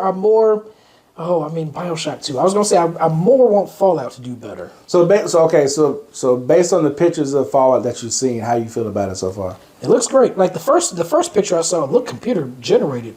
I was like, is this going to be an animated show? But then like I kept going and they actually look, So they're still in the vault. Obviously they're going to have to come out at some point. Because when they got the big suits in one of them. I was going to say that I did see the power suits. And I saw a ghoul. Oh, this show looks so good. It looks good. Was that the one where he had the cowboy hat on? Possible. I know he didn't have a nose. He looked like a skeleton. Yeah. So just super mutants. I'm waiting to see super mutants, which is pretty much going to look like Hulks. So another question. In your opinion, because you know more about the story than I do. Mm-hmm. So with it being I don't know how many episodes it's going to be, but like, how do you feel? Like, where do you think? And I know if you can get nerdy, I'm giving you opportunity. Yeah. But like, based story wise, like, how much story you think they can squeeze into one season? Or like, what would you say is a good stopping point, cutoff point? How you want to you get what I'm saying? Like what? Like okay, like an Airbender, like they could do like book 1 and book 2. What's the? So all right. So first of all, I want to say that I have not played Fallout 1 and 2. I want to say that they were top down, and they were before my time. Don't know anything about them. I started with 3. 3 is my favorite. New Vegas is pretty much everybody else's favorite. I don't care for New Vegas, mainly because it doesn't feel like it's post-apocalyptic. Sure, everything looks like it is, but it's like so bright, and it's just a different kind of atmosphere. I still played the game. I enjoyed the game, but I still like 3 more. Now, 3, New Vegas, and 4, it's not one continuous story. They are separate stories, so actually, if they wanted to, they can make a completely brand new story, and I wouldn't even care. Because it's not like you have to follow 3 New Vegas or anything. But if you were to follow one of them, you know what? I should have looked and see what the vault number was. The vault number would have helped. If it was 111, then they were following 3. I should have looked and see. But anyway, so I feel like the 1 and 2 story would come before 3, though. Yeah, I think if they want to capitalize on what they have, I wouldn't even do stories 1 and 2 because Fallout didn't get popular until I say that I don't know, but as far as I know, Fallout 3 is when Fallout became popular. Gotcha. So Fallout 3, I remember obviously you every single time you start in a vault and you come out of the vault, and so your father is the person who. I remember there's a water filtration thing, and there's even AI, like robots that come. I didn't really care for the robot story, but it was very, very much, which is weird because there's robots. Okay, AI is what I'm trying to say. Mm-hmm. There's there's a whole colony of AI people. But anyway, so you're trying to. A whole city gets new. I can tell you fight around your excitement. Yeah, it's all good. Right? You have the option to bomb a whole city. And I think anyway. So I'm just gonna calm down. It's all good, man. Like I said, that's why because I wanted to know because as soon as I saw it, because I wasn't. I saw it before you got here. I was like, I gotta know how to because I know this is your game. BioShock though, that has a linear story that they have to start at some point. Yeah. Do you feel like it would be better served if it was like a horror type show? Oh, okay. I feel like that's the only way you can go with it. If you want more wide appeal, then no.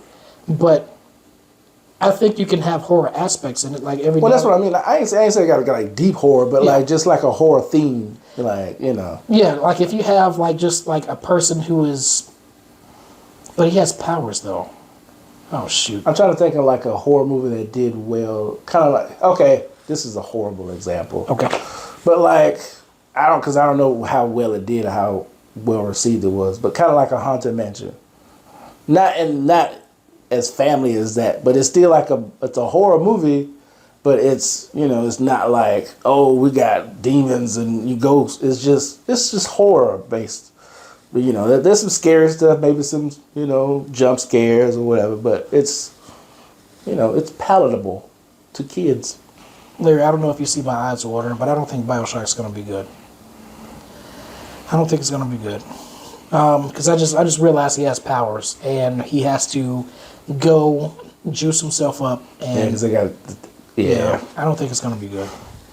Like I'm going to watch it. I'm going to try to enjoy it. But as far as like translating that to a TV show, especially when the person does he talk? I don't think he talks in the first one. I know he talks in the third one. But so yeah, I don't think I'm going to try to enjoy it though. I say don't be too down until you at least see. I'll say it this way. At least wait until you see like pictures or a trailer, because I feel like just the confirmation of it being done is like, okay, it could, because you don't know which way it could go, but then once you start seeing pictures in the trailer, like, okay, because case in point, when I found out he was doing an Echo show, I don't know, I want to daggum Echo, and I saw the trailer, I'm like, okay, now you kind of got me. Yeah. I'm interested now. So I say at least reserve it until you at least see like a photo shoot or some set photos or whatever, and then kind of go from there. So I'm just thinking about BioShock Infinite, and and I think you do talk in the first one. I just don't really remember it, but because I remember talking to people through microphones and stuff like that. But so in the third one, you get transported to the clouds, and you start giving yourself powers, and then you're with this woman who also uses powers, and the whole time she's like using those powers, and you're just sitting there, oh man, how are you doing this? And it's like, I don't want to see that in a show. So like if you go down to Rapture and then you stick yourself and you like use the powers, and you go like, oh my goodness, like I have this power. It just I don't know. Here's a crazy question. So and I guess I'm only thinking about this because it's a video game show. One, would you want it shot from the perspective of like, what's the movie that came out with the guy? It was like from his POV. Yep, that's what I thought you were saying. Henry Danger. Hardcore Henry. Yeah, that's it. So yeah. I was thinking that a little bit more when you were talking. If one, I don't think a movie is going to do well. Like they did Hardcore Henry and they haven't done it again. Mm-hmm. So I don't think that translates well to a movie or a TV show.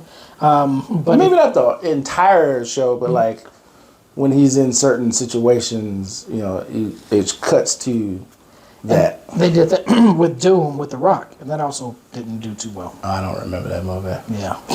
Okay, never mind then. Yeah. Sorry, guys. I thought I had some ideas for your company. I know y'all watch big movie companies, but exactly, you get your ideas from somewhere. We tried. You know what? This is probably what happens. You see stuff like this, people try to innovate, and you're like, no, we're just going to stick with what we know. Sky beams, and then just give the people what they already know. Oh, I lied, James. Oh no. One last topic before we go. Go for it. And then maybe we can, unless you got something else you want to discuss. Go for it. I don't know. Again, you probably already heard this because your eyes and ears are tapped in. So from what I'm hearing, Oh my goodness. Silver Surfer is going to be a woman. All right. So they did say that Anya Taylor-Joy is being cast as a character in it. So months ago, maybe even a year ago, they did say that they were trying to do a Silver Surfer special presentation. Yeah, I remember that. So I don't. To me, one they're doing all these changes. So I don't know if that's still going to happen or if I don't know. They could have just scrapped that altogether. But I was watching a video and they said that is a possibility. It could be a woman Silver Surfer, or Galactus already has a herald called Nova, who's a woman. So she could just be a different herald.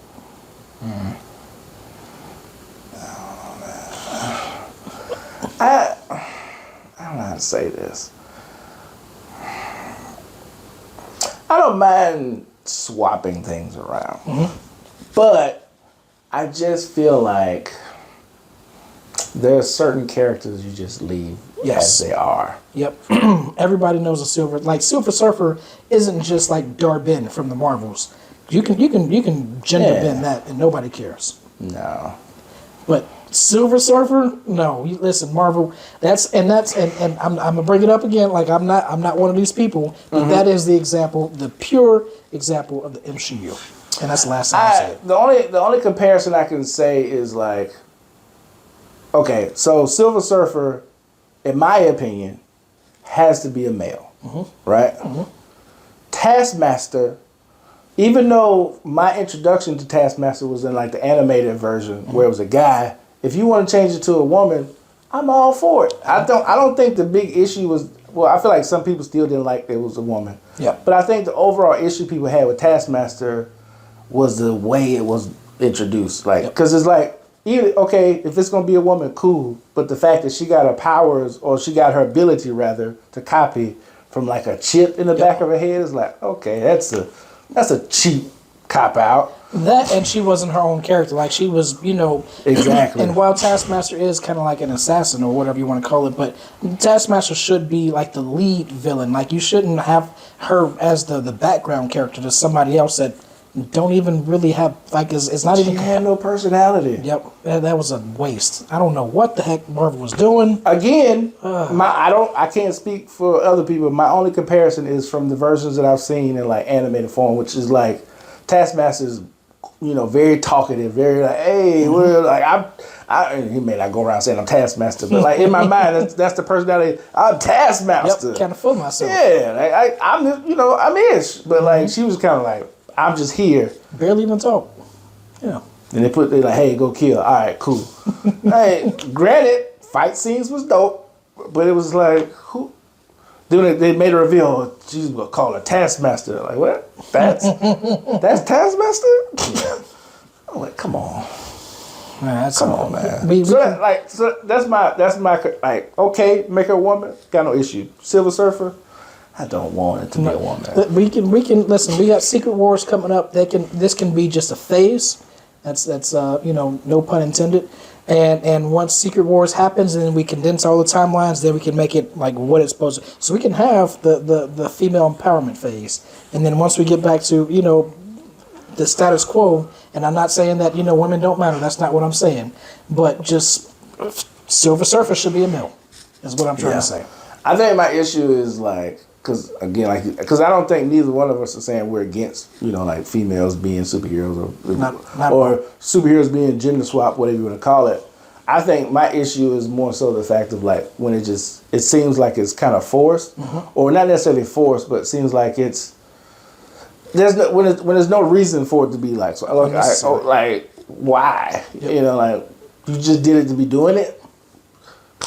We need more women. The only woman that's in here is the Invisible Woman. No, because they're going to have their children in it, from what I hear. So then they'll have Valeria. Oh, excuse me. I don't know.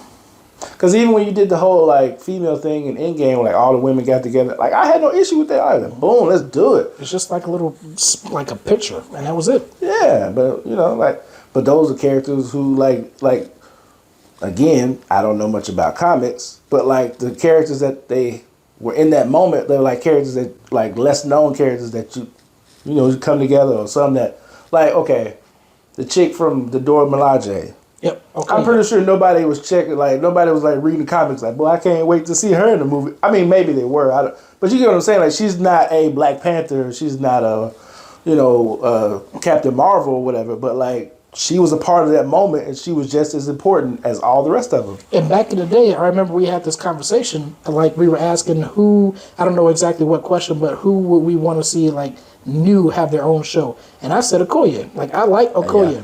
I don't have a problem with women. Like I'm excited about Echo. I did one with Echo show when Hawkeye was out, but we don't have to make people who aren't women women. Yeah. Unless you can make it make sense. Yeah, exactly. But even still, like, it has to be, like I said, do it with people who, if you swap it, I ain't gonna say no, because I'm pretty sure somebody matters to somebody. Right. So I'm pretty sure there's one person out there who's like, Taskmaster became a woman? Like, I get it, but like, for the majority, most people are like, I don't really. Yeah. That's not that big of a deal. All right, so I'm gonna throw out two things. So Scream. I don't know how big. Have you seen any Scream movies? The first two. Okay. So they maybe the third one. 5 and 6 were very good, very successful. They revitalized the franchise, and now the lead character had said some things about the Palestine war. So she's been fired. Jenna Ortega can't do hers because she's doing Wednesday. And now they're trying to go back to Neve Campbell. I don't know how to say her name. It does not look good. Yeah, I saw something about that, but I didn't read like the details. I just saw something about like the main people not coming back or something. It's like it's just one more movie. Can we get one more movie?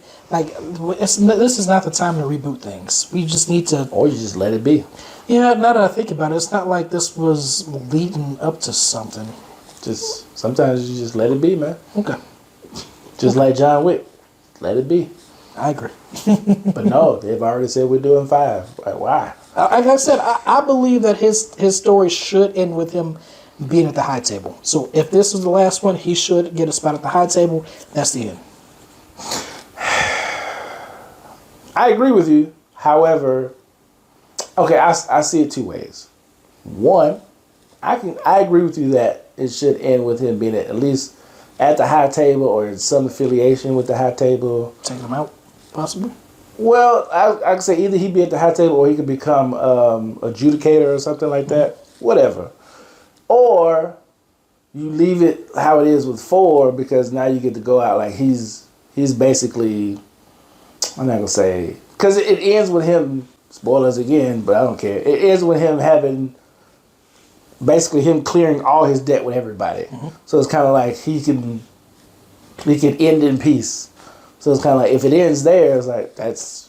Yeah. Because that's basically has been the whole arc of the 3 movies, or 3 or 4 movies. Mm-hmm. Where it's like, it started out, he got out, he got married, he got pulled back in, he tried to get back out, got pulled back in because of, promises he made. And then the high table's like, no, you're not going to get out because we're going to keep you around. And then finally he kills the high table guy. And he's like, well, I'm cleared of all my debt. I can finally get back out. So it's like, you can end it there. Yeah, but you can always write anything. So the guy who, got the official, like, okay, the mediator, let's just say, the old guy that was like, all right, this is official. All right, I got to go tell the high table. But what if he died before he got to the high table? True. I mean, I'm not saying you can't write something for a 5th, but I'm just saying, like, I see a world where you can either end it, or if you do make a 5th, it has to be a good, because at this point, like, like you said, at least if he's not at the high table or affiliated with the high table in some form or fashion, yep. Like, why are we here? like I sent you the video, which I know it was a joke, but because he literally didn't do it, but he's killed everybody in New York. Right. Who else is he going to kill? Like, there's somebody with another marker, right? Like, what? At this point, you just pile it on. It's not. Yeah. Like, how many promises did you make, John? Like, what? I thought you were this guy that can solve anything. Exactly. He was out here just like, oh man. If it wasn't for them, because y'all the real MVP, that's the reason why I got out. Oh, the markers, baby. You didn't get out, sir. You owe somebody. I still don't see why he killed Buddy on Continental Ground. That was stupid. Stupid. I'm thinking maybe because of how abrupt the first movie ended, because like he was fighting all these people, it was so epic. And when he got to the one person that he wanted to, he just shot him. So they kind of was doing the same thing for 2. Bumps. But no, I hear you. No, it does seem out of character. I don't know, man. I like John Wick though. I'm excited about the anime though. Is it anime or just animated? I don't know which one it is. They did make it seem like it was anime, and I'm thinking they're just doing that because obviously Keanu Reeves can't do this forever, so this is their way of just continuing it. Well, I think that's why they're trying to capitalize with the Continental show because I liked it. It's three episodes, right? Mm-hmm. I gotta finish it. I liked it, and again maybe I'm biased because I know where it leads to, but I was like, this is because I think it being like 3 episodes is like because I don't think it would have did well if it was like 8 or so. Yeah. Because it's like now you're just stretching it out, but like just 3 good limited series episodes, in and out. I'm like, cool. I'm good. All right, I'm gonna watch them before the next recording. All right, James. You have no faith in me. That's fine. Because your face said, I don't know. Your face was like, your words said, I'm gonna watch it, but your face was like, I don't really know if I will or not. Because there's this one show that I've been saying that I'm gonna watch before. What was it? It's a show that you either liked, said, what is it?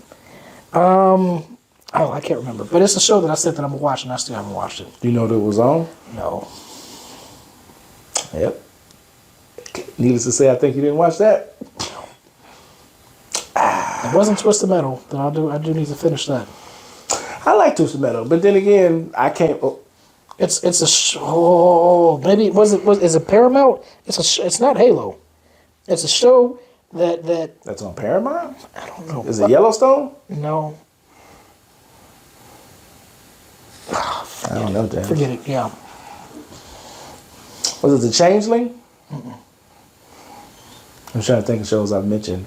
It's a show probably like a Marvel show, but it's not. I don't think it is, but like a show that a well-known show that I think we both started watching it, and I was like, I don't know, I'm not feeling it, but you watched it and you said you liked it, and I just said that I'm gonna come back and watch it, but I can't remember what it is. It's a Marvel show?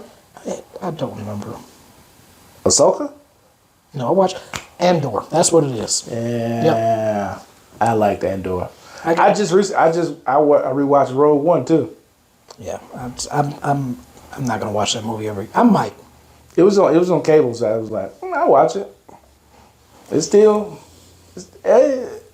holds up. It's if I can just I just watched the second hour. Like the first hour to me was very boring, but it does kind of, I don't say drags, but like it does kind of like build up or whatever. But like it gets good. Yeah. Better yet, another piece of film where Donnie Yen is playing somebody blind. Yep, exactly. Another blind character from it all comes back to John Wick. It all goes back to Star Wars Rogue One.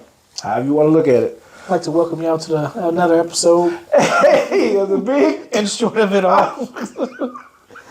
I forgot. I completely forgot. I didn't think about it till just now. I don't even know how long we've been recording. It's about almost 2 hours, I think. Oh, we need to wrap it up then.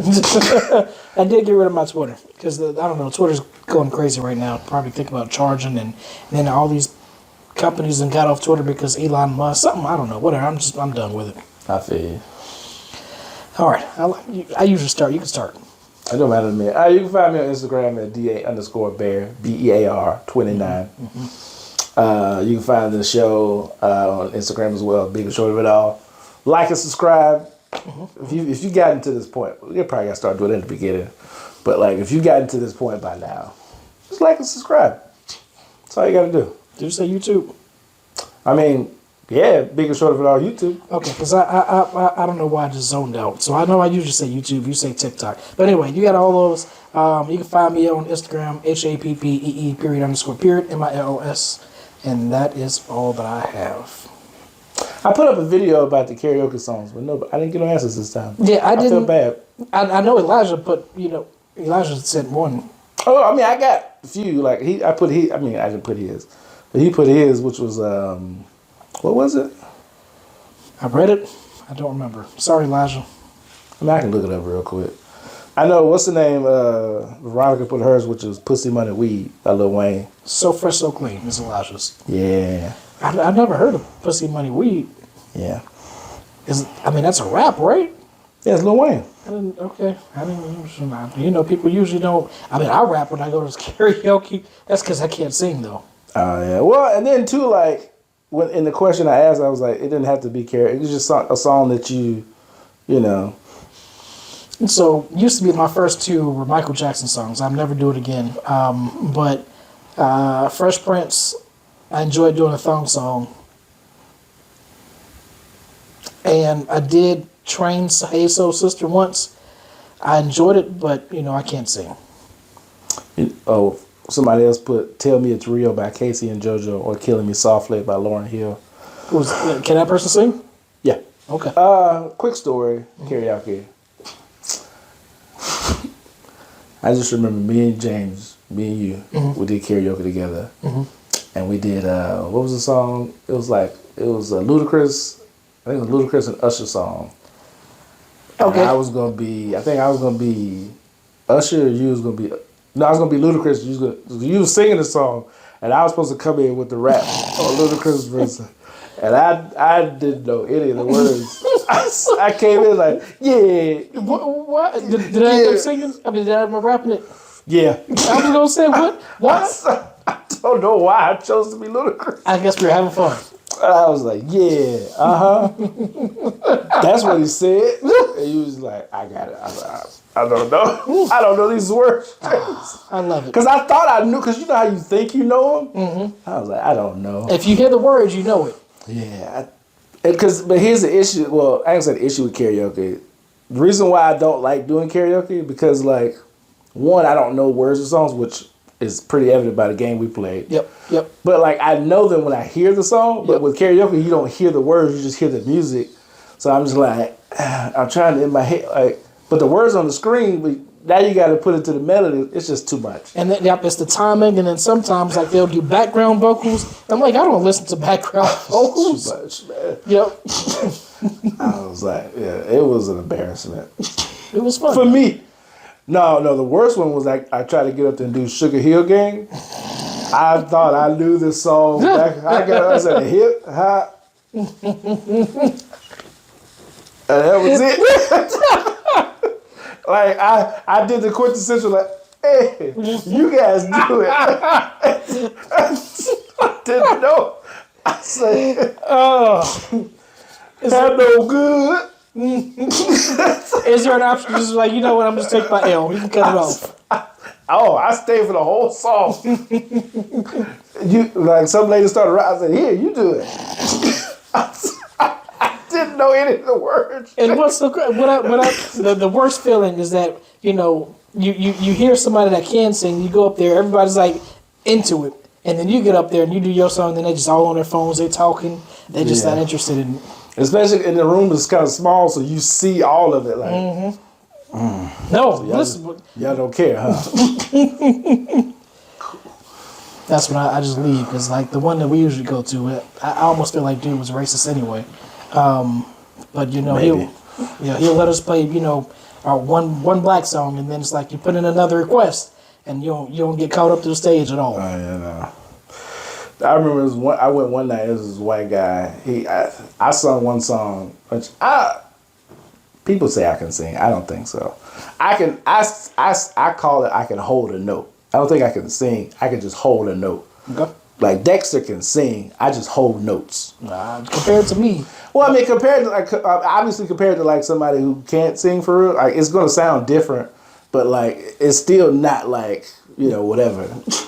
So you hear, I sung some songs. This white was like, "Oh man, we should do some songs like high as crap." And we was both like, he was like, "Let's do another one." We was doing. He wanted to sing all these high songs. I was like, "Hey man, I'm all sung out. I got no more high notes in me, man." No, I gotta go to work tomorrow. It was like 2-3 songs. I was like, "Bro, no more, no mas, no mas."